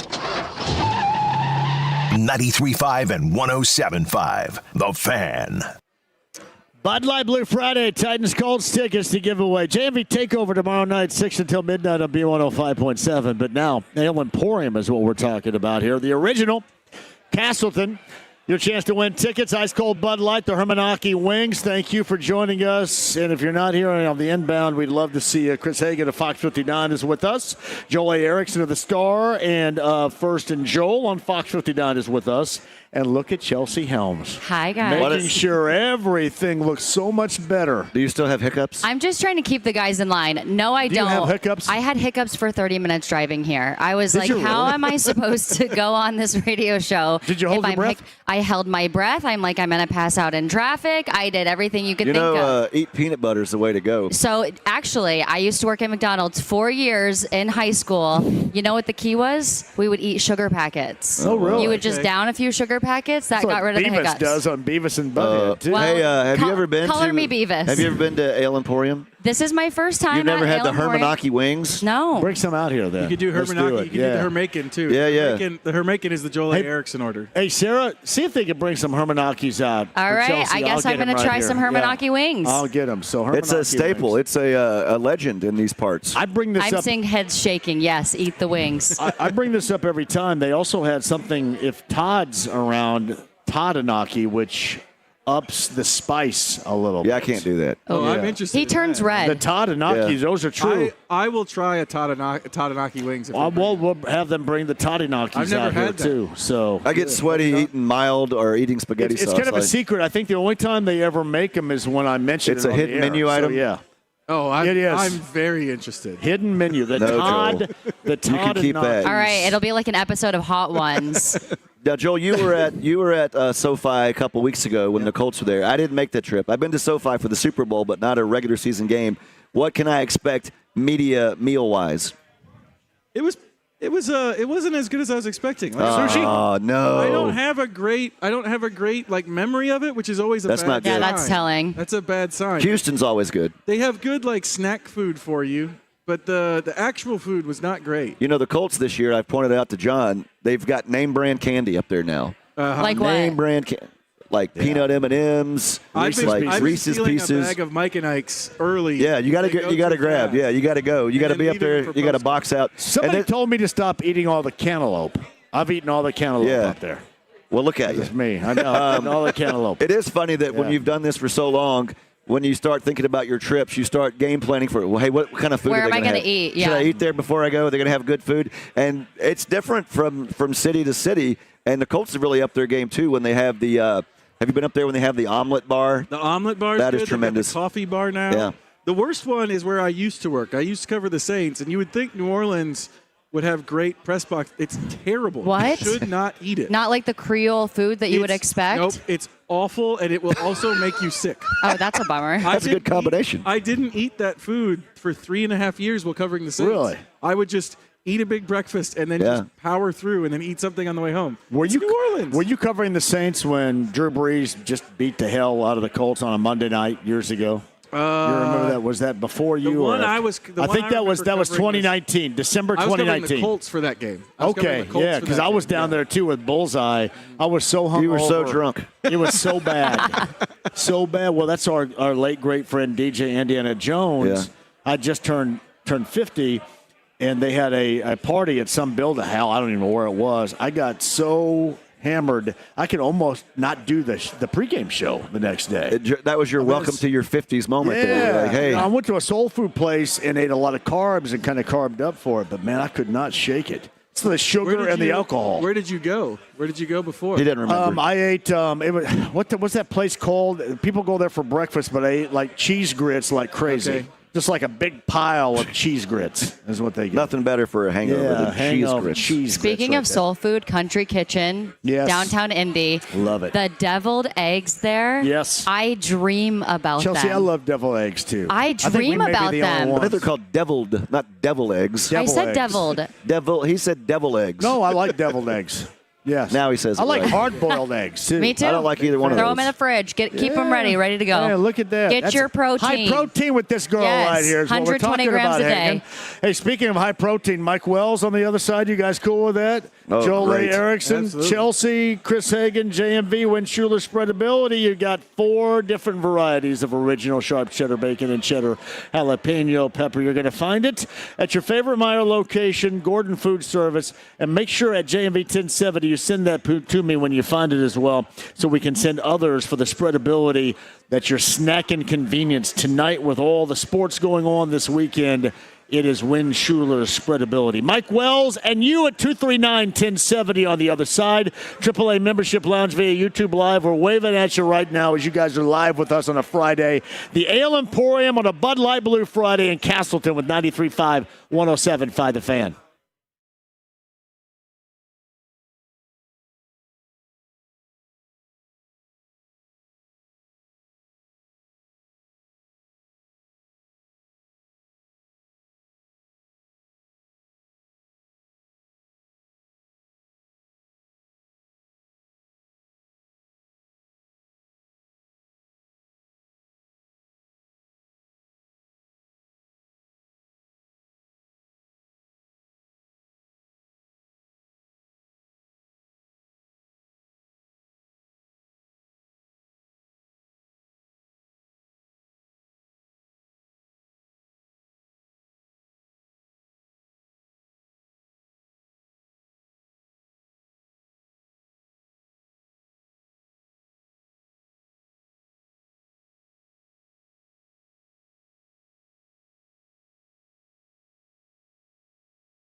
The Ride with JMV. Look up idiot in the dictionary. You know what you'll find?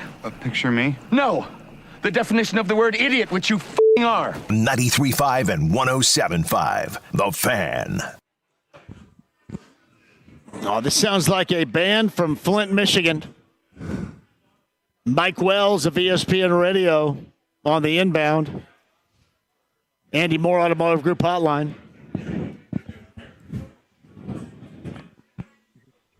That you were choosing for me. Talk it up, buddy. That you was my girlfriend. You hit that note. Baby, all that matters to me. Let me love you, girl. That's beautiful, buddy. Man, Ready for the World from Flint, Michigan would be jealous of Mike Wells of ESPN Radio. Hey, Mike, I'm going to lay out the scene for you here at the Emporium, Bud Light Blue Friday in Castleton. We have new to the scene, Lance from LD Smith Plumbing, who's hanging with us. Hello, Lance. How are you? Thanks for having me. Lance is hanging out. Chris Hagan of Fox 59. You know him very well. Who else from Fox 59? Shut up. Yeah. Mr. Ginger's here. Yeah, exactly. Ginger's here. Joel A. Erickson of the Star is with us too. Wells, what you doing? Tell me, what the hell is he doing on? He's on Friday. And we've got to make this whole set look better. Chelsea Helms of CBS 4 is also with us. Hey, I never met Chelsea before. What'd you do? Did you kick the other two off the show, Jay? No, yeah, I gotta liven this thing up a little bit. We gotta get good looking here. There's not enough good looking going on. We've got to up the ante on good looking. Hagen, you gotta get what I'm saying. When I said the other two, I know he doesn't understand. He doesn't understand. I'm not very bright. Are we just going from station to station and throwing people on? Chelsea was the nominee. It's like the Walter Payton Man of the Year. Every station has like a nominee, and then you pick the winner. Okay. The JMV Guest of the Year. I am doing a quick Google search of Chelsea right now. Okay. Chelsea, give out your socials while we're here. Oh, my gosh. Yeah, give them out. Just search Chelsea Helms on Instagram. You should find me. I don't have a Twitter. I have a professional Facebook page. You can also follow me there. Oh, well, good for you. Chelsea. Time out. I can tell you right now, this segment's going off the rails. I'm going to tell you that right now. But Chelsea, how are you a professional but you do not have a Twitter account? I'm looking at your Instagram, and you it's don't not have even a called Twitter anymore. Okay, so I had a Twitter for a long time, and then I deleted it when I moved to Indianapolis because I was sick of being pushed all of these accounts that I didn't follow. Oh. And the way that you get around that is you delete your account. And do you want to know how much stress went away when I lost a single form of social media? Really? Because think about it. When you work in the news business, you have to post on all these different mediums. Yeah. Now I have one less to post on. Sounds like something fishy went down, Wells, on the X account. No. We don't know. Basically, she has some stalkers, it sounds like, and she's trying to get their asses away from her. I do get some very weird messages. You should hear this. You should hear this Facebook message someone left me the other day in the middle of the show. That's between me and you. I'm gonna play it for y'all during the commercial because it is cringy. That means you don't get to hear it, Wells. Sorry, Wells. Man, Wells. Guess you had to be here. I'm not driving from Brownsburg all the way out to freaking Dayton, Ohio to see it. I will meet Chelsea at some point, and she can share that message. She can share it with me. You got it. Just with you. Man, see how special you are. You got any plumbing needs? Because Lance is here too from LD Smith Plumbing. You got anything you need? Hey, Lance. Basically, what Lance is saying is nobody's clogging their damn toilets today, so he's got a break for the afternoon. Exactly. Yeah. Oh, man. Hey, where do we start on this thing? I know Brownsburg's number one. You like to start there in high school football, but, yeah, what about a place where you work? Kurt Signetti getting that huge raise yesterday on the extension, or the Colts, or Purdue being number one in college basketball? We got a lot to talk about here. We got options, and don't get me wrong, I love my paycheck down there in Bloomington from the media school down there. But not only number one in football in the state, but also number one in boys soccer in the state. But I think honestly, let's go IU. Let's go IU because all the buzz was coming on about once Penn State fired Frank and they would make a run at Cincinnati. Let's be real. I mean, they went out to Eugene and did BTA on the Oregon Ducks last weekend, and that was a great thing to see because everybody was talking about, can they beat a legit team, do it on the road, and Mendoza throws that pick six, and they stay calm and still find a way to win. It is a damn good story. It's a hell of a story on what's going down there in Bloomington. In fact, as I was talking to some of my sports media students, I was like, hey, basketball season's going on. Essentially, they're like, what? What's basketball?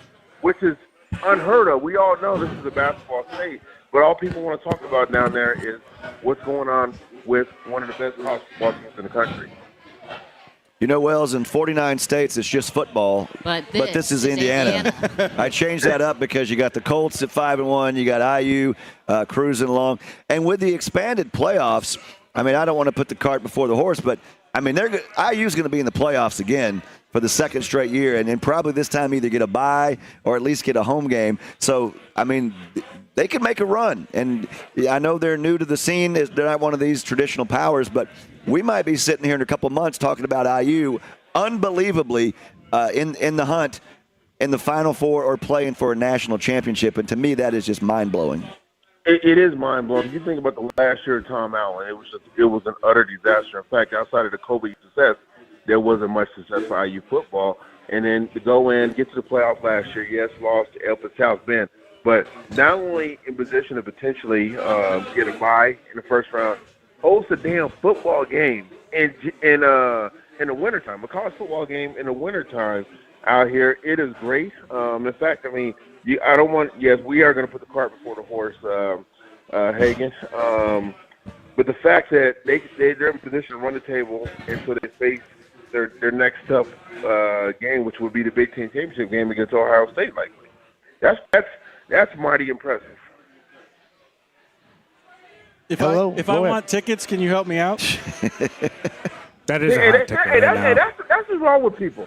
Everybody wants to be Moochie, and I'm the king. And as you guys know, Chelsea, I know we're the first time we met each other. Lance, you're too busy out there clearing pipes out and everything. So we haven't met before. No, I'll make time. And the other guys know I'm the king moocher in this town. I'm a king moocher, so I'm not surprised that Joel threw that out there. But the answer is going to be hell to the no. Asked me like 3 years ago, I could have got the entire Erickson family and extended family free tickets a couple years ago. That's like see, that's what I was hoping for. It's only okay when he does it. That's the gist I'm getting. Wells has my motto, which is if it's free, it's for me.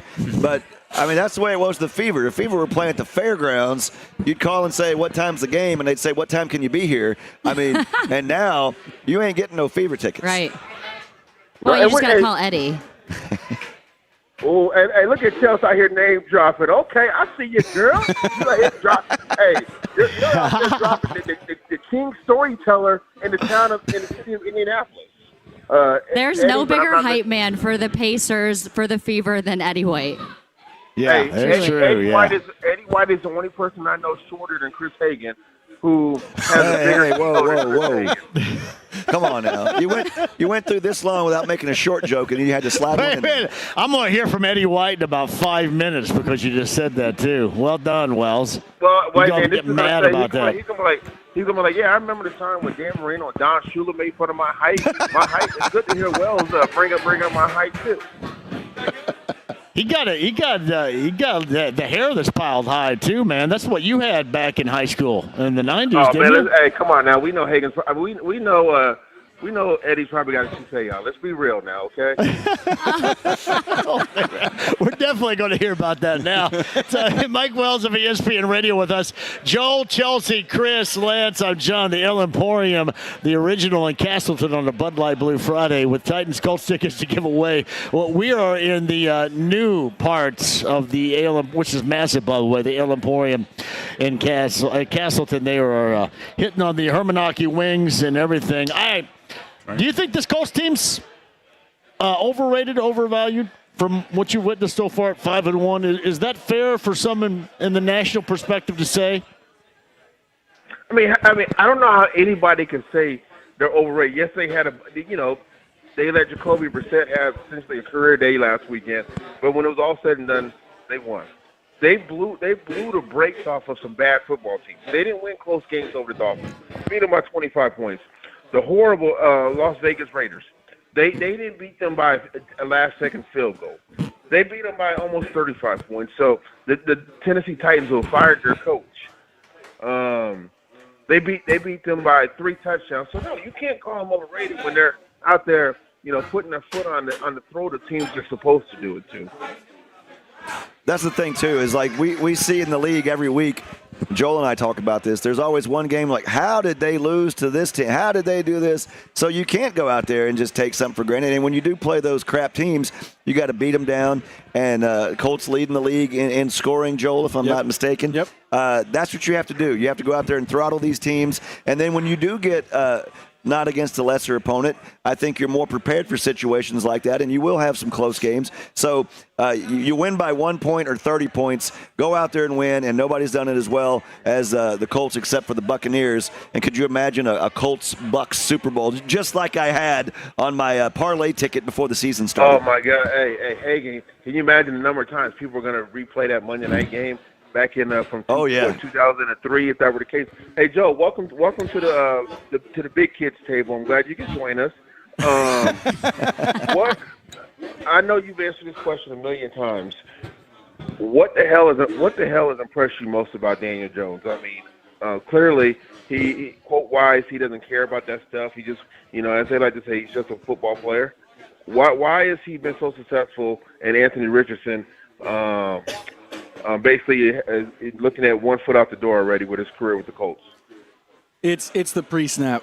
It's the pre-snap. It's the fact that he can come to the line. They've got all these options for him. He's got to pick the right coverage, and he's doing it. It reminds me a lot of like Uncle Phil when he was here. Phillip Rivers. They're giving him all. Shane Steichen can give you the answers to the test. You just have to be able to figure out which test you're taking. Jones is doing that incredibly, and I think that's the biggest thing is they're kind of playing, almost an old schoolish type offense. Everything's gotten a little bit simpler with like the Shanahan offense. He can do the complex stuff. That's what it is, Wells. Man, I know you guys I know all of you guys are having fun because after the roller coaster you guys have gone through since 2019, not that you root for the Colts to win or lose, but to actually have stuff to be able to enjoy writing about. Yeah, absolutely. Well, you were there with me. When they're bad, all anybody wants to read is, "Hey, they're bad." And if you say they're bad, you didn't say they were horrible enough. At least right now. But that does wear people out here. Stuff. Don't you think? I mean, there's like a cap to how much criticism you can just pile on a team before people just detach from it. Yeah, if they're bad enough, they kind of just check out. Yes. And right now, I think the interesting thing is. You were always like, I think you were in the same spot where you felt like this team is everyone's apathetic. Well, This first 6 games, everyone's back in. Like the interest has really gone right back to the Colts where it hasn't been there for a couple of years. I was ready to fire everybody back during the offseason. That's where I was going. That's where I'm about to go. Hey, Joel, at what point is Chris Ballard, general manager, going to come out, stick his middle finger up, start on the square in downtown Indianapolis, or even come up I-69 and come to Castleton Emporium and stick a middle finger up in front of everybody's face, including the host of this show, and say, you guys can believe it. I think you do that when they are in the playoffs because there's a lot of football left to be played. We're not even halfway through, and as Joel said, the schedule takes an uptick. I mean, we've seen teams before, like, what happened? They started 5-1, and they finished 7-10. So, get in the playoffs, win a game, and then that's when you can go on your Michael Jackson victory tour. How much also, though, does doubt fuel some of these coaches, some of these GMs, in helping to shape their team in a much better way? I mean, everyone thought that Shane Steichen and Chris Ballard would be in a much different position at this time if Anthony Richardson was named QB1, right? Yeah, I mean, absolutely. They we kind of all thought coming in, no matter what the quarterback pick was going to be, that it wasn't going to work out. And you make or break it during this season. There's probably like a few like Daniel Jones guys online who say that they knew this was coming. If anybody else says that they knew this was coming, I kind of want to see what I want to know their lotto numbers. I'm from New York. I have a lot of family and friends who are Giants fans, and none of them thought Daniel Jones coming to the Colts was going to be a good thing. Boomer Esiason told me he thought that it was coming, but I don't quite believe him. I don't think he spent 6 seasons saying how a change in landscape would benefit Daniel Jones. You know what I mean? Hey, go ahead, Wells. As Chelsea went ahead and got her one of those half Colts, half Giants jerseys in, since she's from New York, showing support for Daniel Jones. Am I showing support for Daniel Jones? You mean Indiana Jones? Heck yes, I am showing support for Indiana Jones. What does this mean if the season continues like this? What does this mean financially for Jones? It's probably going to be the Baker Mayfield Sam Darnold contract with just a little uptick. So if you think 3 years, both of those guys are at $33 million-ish.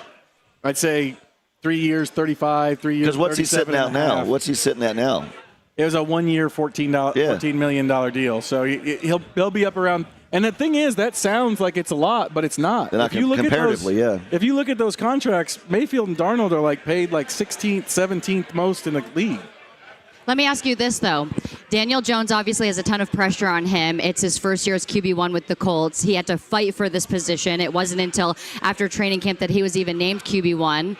He's got a lot of fire under him right now. How does he play next season with maybe less pressure on him and a 3-year contract behind him? I think it's the same thing. I think this is a case of a coach finding the right quarterback for him and a quarterback finding the right coach for him, because they're the same type of guy.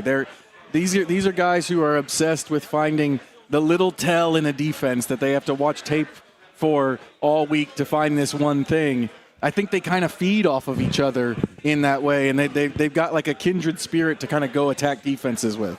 Hey, Mike, who do you think unlocked the other more in this case? Shane Steichen as the coach of Daniel Jones, or Daniel Jones as the decision-making quarterback for Shane Steichen? Because it seems like there has been a mutual benefit here, but if you were going to have to answer, as I'm asking you now, who's benefited the most here? You know what? I'm going to say it's been Daniel Jones. You know, clearly they're hand in hand. But I'm going to say it's more Daniel Jones, because no matter what the coach throws at you, the quarterback has to be able to execute it. Shane Steichen probably went through a million different ways to try to make Anthony Richardson better. Clearly, none of that worked out. You bring in Daniel Jones, who, you know, is seasoned, having some years under his belt, and you say, hey, this is what we're going to do, and he goes out and executes. I think this has been perfect for Daniel Jones. This has saved Shane Steichen's job. Hey, Wellesley, there's always like preseason expectations or lack thereof, and somebody sitting at this table that I'm not going to mention predicted the Colts would win 7 games this year. When the season starts, was that me? No, that was me. Another guy. I think I said 8 games. Yeah, I said 10, and you guys all laughed at me. What has to happen now? We were just laughing at what you look like. Michael Jackson is starting his moonwalk right now. Well, exactly. My question to you is, after what's happened now in the fan base we talked about there on board, and what is the expectation? What do they have to do now in order to avoid this being a disappointing season? Honestly, I'm going to be real. I mean, simply getting to the playoffs, where this franchise has been in previous years, getting to the playoffs and solving the quarterback carousel, those two go hand in hand. They get to the postseason, they win a division, which, hey, I can't wait. I can't believe I'm saying this. I can't wait for the Colts and Jacksonville to play each other. But winning division and simply making the playoffs and solving Daniel Jones in the quarterback position out will be looked at as success when this season. This is not the Pacers who has success all year, and you expecting them to get past the Eastern Conference Finals. This franchise is just happy to get to the postseason right now. Yeah, I think they need to win a division and get to double-digit wins, because anything less than that after a 5-1 start, you're going to feel like, well, that was great back in October. What about now? Right. Right. No, I get to the playoffs, and Chris, you mentioned that you got to get a win in the postseason too. No doubt about that. Mike Wells of ESPN Radio. Have you liked our little round table right here with you, Mike?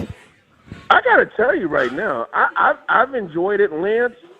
I feel like they had you as like the sixth person of the roster. They didn't give you any PT. They're trying to give you scrub minutes. Right?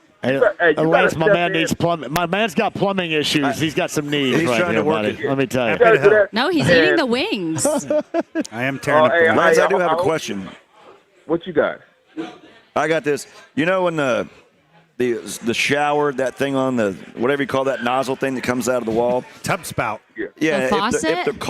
If the caulk isn't lined up anymore, it's kind of like things coming in and out. Will a good caulking solve that, or you got to go in there? It and sounds like it's loose. Yeah, it's loose. It's loose for a reason behind the wall. We can get behind there. So it's going to take a little bit more than caulk. It could if you don't have. So you have something that kind of sucks it out of there.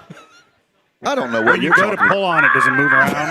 No, so I want somebody to say it. Is what I. Oh yes, my God! thank you, Mike. It's more than caulk. I'm going to say. Sounds like a structural issue. I'm going to get running because I wouldn't even toe the line that far. Chelsea, you killed it today.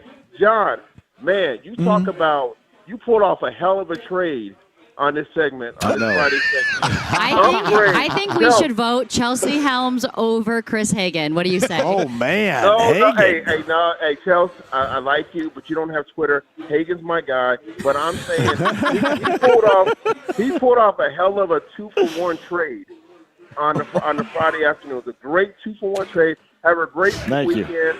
And talk to y'all next week, fellas, and Chelsea. Bye-bye. You got it. Love you, Wellesley. See you. Mike Wells of ESPN Radio. We'll come back with Joel, with Chelsea, with Chris, with Lance. I'm John. The legendary Ale Emporium. It is the original since 1982 in Castleton. The expansion location is where we are right now. 2 Bud Light Blue Friday Titans Colts tickets to give away. We've got another. Yes, we're ready to go. Another bucket coming out as well. And a final 30 with everybody in our round table. And 239-1070. If you want to join in the show, I think you should. You can. The text stream, 317-239-1070 as well. The stream, the app, HD Radio, AAA Membership Lounge via YouTube Live at 93.5 and 107.5 The Fan.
The Ride with JMV. Give me my theme music.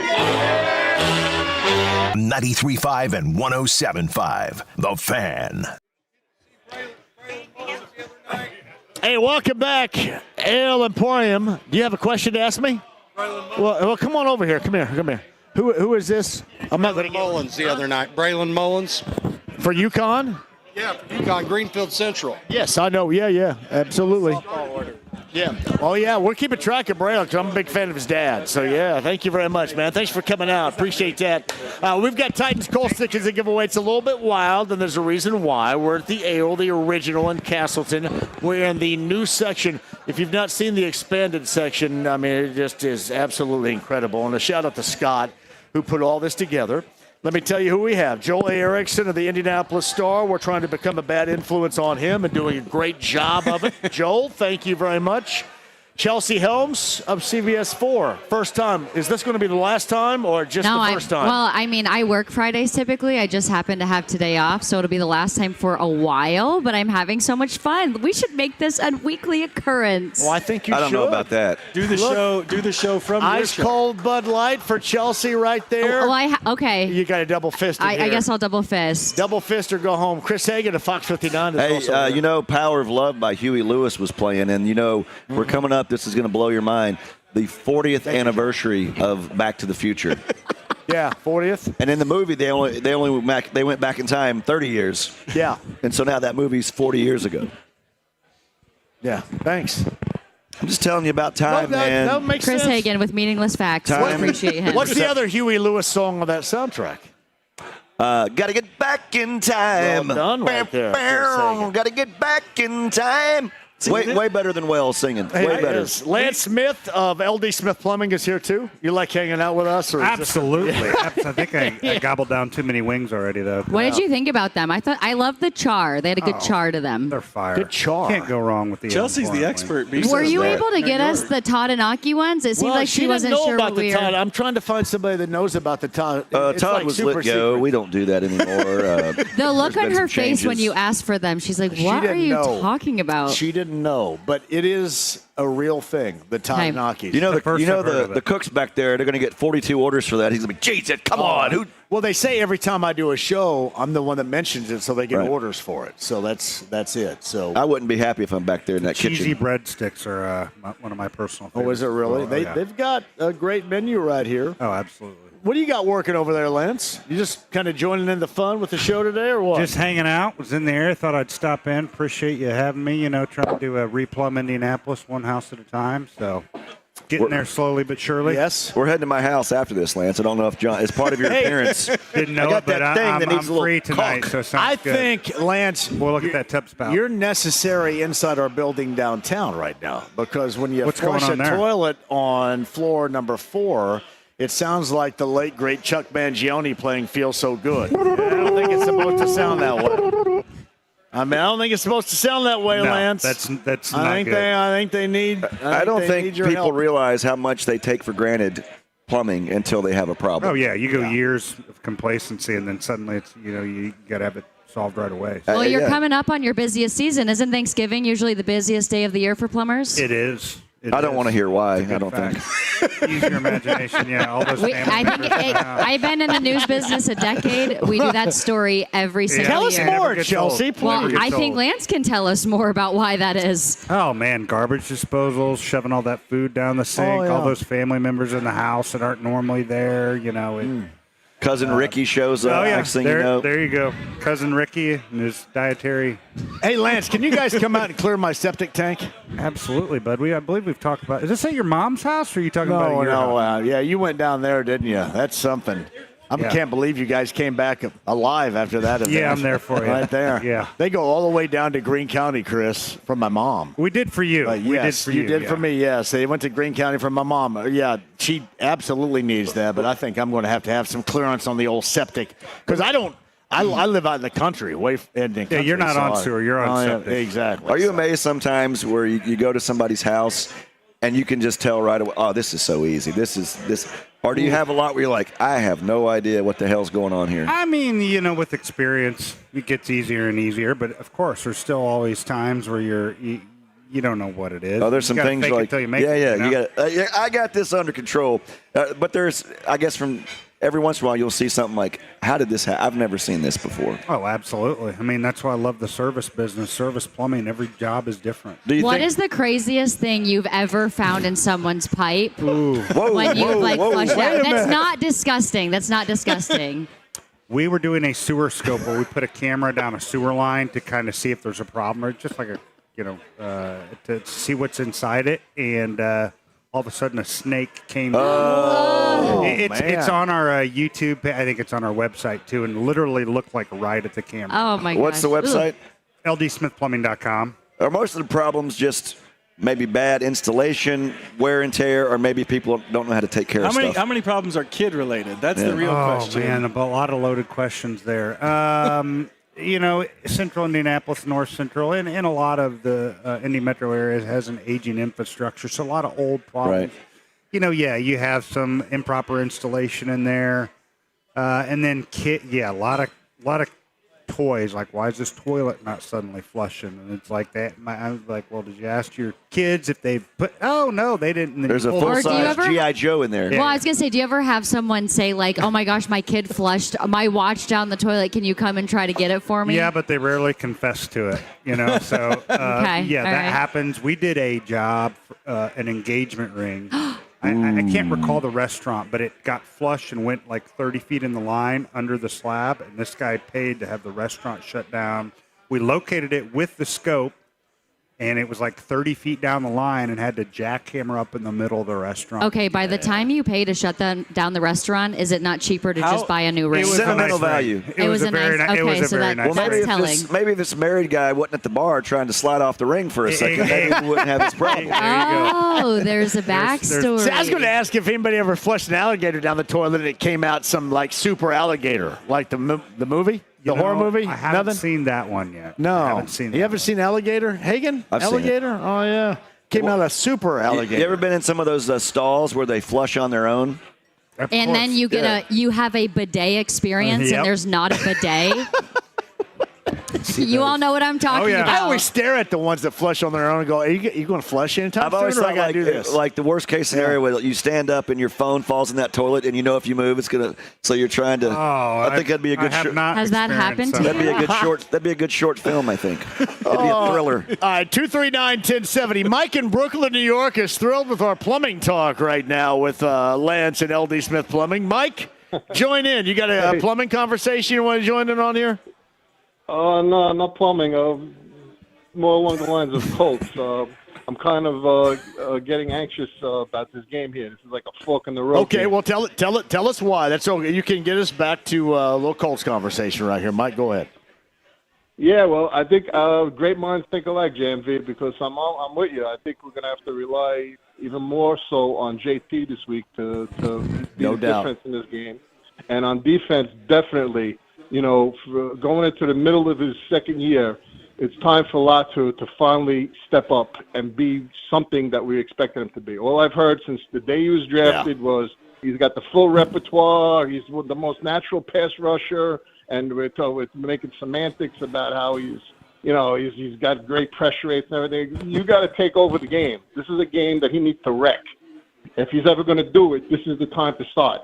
That's my opinion on him. Because every week it's the same thing. Well, he had pressure and he got. No, I don't know what the problem is with this guy. It seems like maybe he's too nice of a guy. I want to see a nasty, like a nasty guy. Just get out there, blow off the edge, and start making your presence felt. When you're watching a game that has like these big pass rushes, you can just feel it. You don't even have to know anything about football. You just know that they're affecting that game. So. Chelsea here is a New York native. Is that music to your ears when you hear his thick New York accent, Chelsea?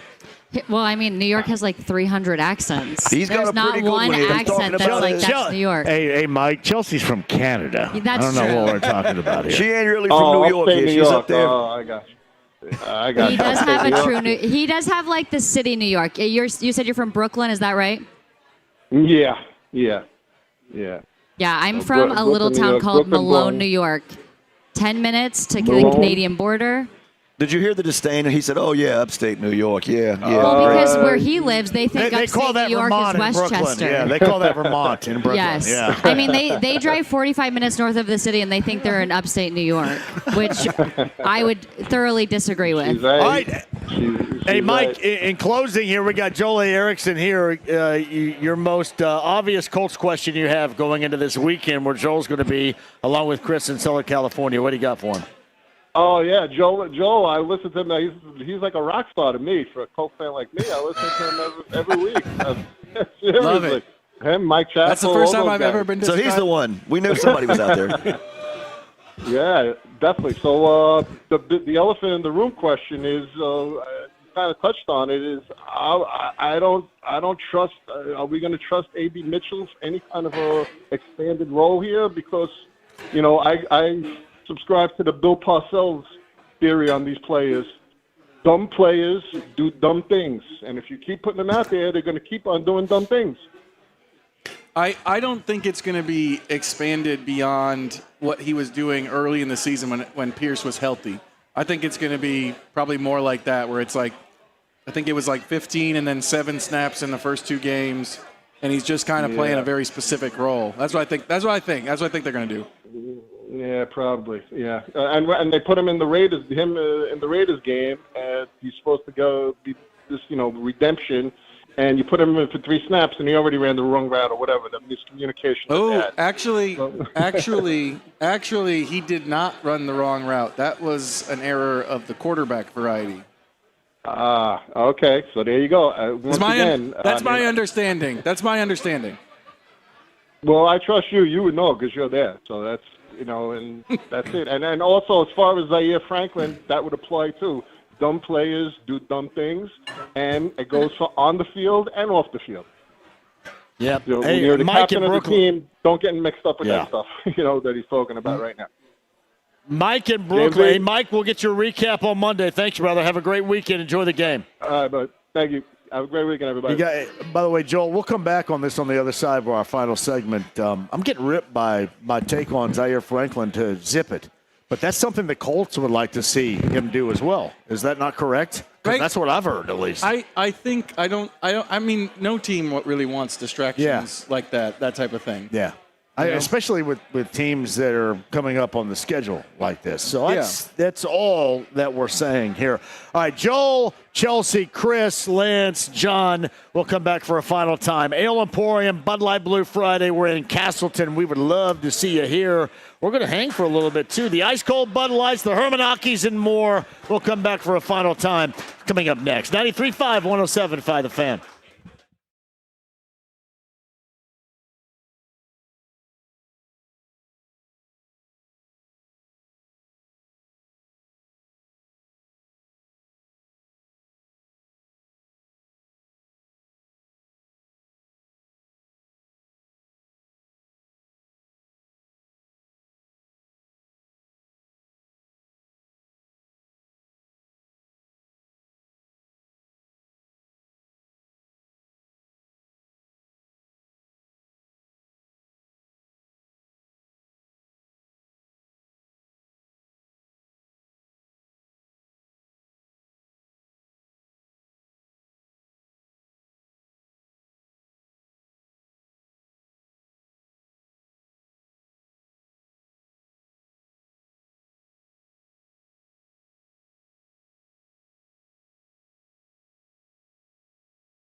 Ride with JMV.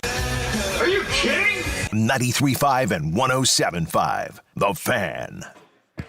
Harris Lucia Park Race of the Day. Cole McDaniel, 50 in betting, 50 in dining from Harris Lucia Park Racing and Casino in Anderson. Shout out to Tony Renz. My guy puts that together. That paid $8 on a $2 bet. The $2 exacta was $8. 50-cent trifecta.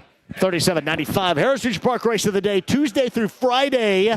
You pick a horse, 50 in betting, 50 in dining to the winner. Harris Lucia Park Racing and Casino in Anderson. When Schuler Spreadability, Meyer locations, Gordon Food Service, wherever you get your stuff, grocery-wise. Original sharp cheddar, bacon and cheddar, jalapeno pepper. It is a favorite in Central Indiana for 2025 in the fall and the football season. When Schuler Spreadability, Bud Light Blue Friday. We are at Emporium in Castleton, and the new portion here. We've got Joel A. Erickson of the Star. Joel, what are you enjoying right here, buddy? This is the post-church softball order. This is the Hermakin Wings. Well done right there. Look at Chelsea Helms for the first time from CBS 4. Enjoying many beers, too. Bud Light, ice cold Bud Light. Don't say many. Would have been nice if you wore. I always would have been nice if you wore some makeup to the show. Thanks for pointing that out. I got a facial Did you really today. say that, dude? Man, last night she was. Chelsea's big on scaring people, so I got back from dinner break last night. I got out of my car, and she was just sitting in her car like a serial killer, and so I was scared. I was on the phone. She was on the phone with some loud talking guy. So then, as I walked to go by her, I kissed her. That was really weird. I just have to say that. She's on the I want to make that. He kissed my passenger side window. So I kissed her, and she's on the phone, and she whatever she does with her phone call, she gets out and goes, "That was really disgusting." I think that's HR-able. So then I go to use my key card to go in, and the key card wouldn't work, and I'm like, I got fired that fast. She called HR that fast. She called that fast. Well, and then I see him. And he's like, let me in, waving at people as they're walking by. No one sees him. That sounds just. Are you easy to get along with, Chelsea? Not at all. I would think so. Are you a big sports fan and everything like? You know, I am a bandwagoner fan. I've moved a lot for news, so I've kind of jumped on the bandwagon. But here's one thing about me. Once I am on the bandwagon of a team, I don't jump off it. So when I lived in Northwest Arkansas, I'm still a Razorback fan. Now that I live in Indianapolis, I will forever be a Colts, Pacers, and Fever fan. Maybe she's the no good luck matter where charm. I go from here. Since she's gotten here, there's been a lot of success for all the local teams. Maybe you're the secret ingredient. I said that to Bob Donaldson this week, and he basically told me to get over myself. I was like, Bob, I don't know if you've noticed. You're like the Beverly Hillbillies. I was like, I don't know if you've noticed, but since I moved here, the Fever have done really well. We got Caitlin Clark, same year that I moved here. Pacers I said did well. Pacers went into the playoffs and almost won the championship. Colts are banging right now. I'm like, there's one thing in common, and that is that I moved here. Makes a lot of extra work for me. The whole banging thing is just pretty awesome the way you described That's what the kids are saying. So Lance of LD Smith Plumbing, have you enjoyed this ensemble cast we've had? Absolutely. It's a true round table, John. You said it. You said the term, and it is a round table. Well, tell everybody about the website. I know it. Yes, Give us the Smith website. Plumbing. LDSmithPlumbing.com for all your plumbing needs. We do it all from drippy faucet to sewer line. You want to come out again with us? Because I think you like the hang, don't you, a little bit? Absolutely. I like the camaraderie, the wings. Did you tell them about you being a water skier, doing it barefoot? I didn't. You should tell Barefoot them water skiing? Yeah, I'm a barefoot water skier. That's right. Does that hurt the bottom of your feet? If you hit something, it does. I bet it does. That must have been a real bad You do it on the problem White if you're out River, there which water is skiing. I do. I really live just odd. south here in the White River, and I actually just skied right before I came here today. Today? Wow. I did. Yeah. Man, I showered is it before. deep enough? Do you ever barefoot water ski most over of a dead body or anything like that? I have a good friend that I ski with that barefooted over an alligator. Oh. Yeah, he spent 8 days in the hospital. I'd have been out of the water for So good. your feet are your water skis when Yeah. you're barefoot water skiing. That's it. Hence the He's good at term it, too. barefoot But water also, skiing. I was trying to nothing- think to myself, do wanna you see you guys wear fight. water shoes when you are water skiing? But no, right? You just Nothing. It's just my bare feet. When I'm training, I have training shoes. But Okay. no, when I'm just skiing, I just on my feet. How does one decide they're going to learn to barefoot water ski? Loss of brain cells, probably. Can't afford the skis. Exactly. Can't afford the There you go. It was a budgetary concern. Joel and Chris in Southern California for the game on Sunday, right, guys? Yes, we will sir. be there. Are you going to be back again, Joel? You like this environment? This is great. I told you I will come Next fall break. He'll be here. If you come when we're over by Fisher's and if my kids don't have anything going on. You got the Colts winning, Joel? Yes or no? I have them losing, but as you've pointed out, my predictions you were horrible pretty at bad predictions, this year. Well, I'm at Gigi's, I think on 71st coming up next week. That's not too far away. 71st in Bedford. No, not too It's far. not far from the station. Yeah. No, it's the other side. I got Colts winning. Chelsea? I'd like to see the Colts win. But what's your the last prediction? time they were in LA, they didn't win. Okay. So I'm like, is there going to be some bad juju with the stadium? You know, you've got to factor in the universe. Is Mercury in retrograde? Oh, great. I like Colts to win a close one. Tell everybody, Fox 59 overtime. 10:35, Fox 59 overtime. Am We I got doing it this JMV. week, Yeah, you'll or- do it with Dave Griffiths. Dave me never and Joel. calls me, though. Joel's on that show as well. Yeah. I am. And of course, 11:30 Sunday morning, Blue Zone, and the game is on CBS 4 as well. Yep. Lance, ldsmithplumbing.com. ldsmithplumbing.com. Well done, buddy. Thanks for hanging. Hey, Chris, thanks thank for you. having me. Hey, Chelsea, you going to be back again? I hope to be We back. have not This has been scared you so away, fun. have we? Not at all. Joel, man, thanks for seeing it, pal. You bet. Good to You see you. bet. Joel Erickson of the Star right there, Fox 59 coming up this weekend. Our friends at A.O. Scott, the owner, thank you very much. Zinc Distributing, Bud Light, Blue Friday, you guys have been great. Alicia and Chad over there. Sarah, good to see you. Phelan Watson, the on-site engineer. James back in the studio. We got more to come, too. You got lots of hoop, too, right? Coming up, too. You got IU Marion. You got Butler and Notre Dame. You've got the Pacers in San Antonio right here later on tonight. Enjoy that. But coming up next, Colts Happy Hour with me and more. 93.5, 107.5 The Fan. Have a great night.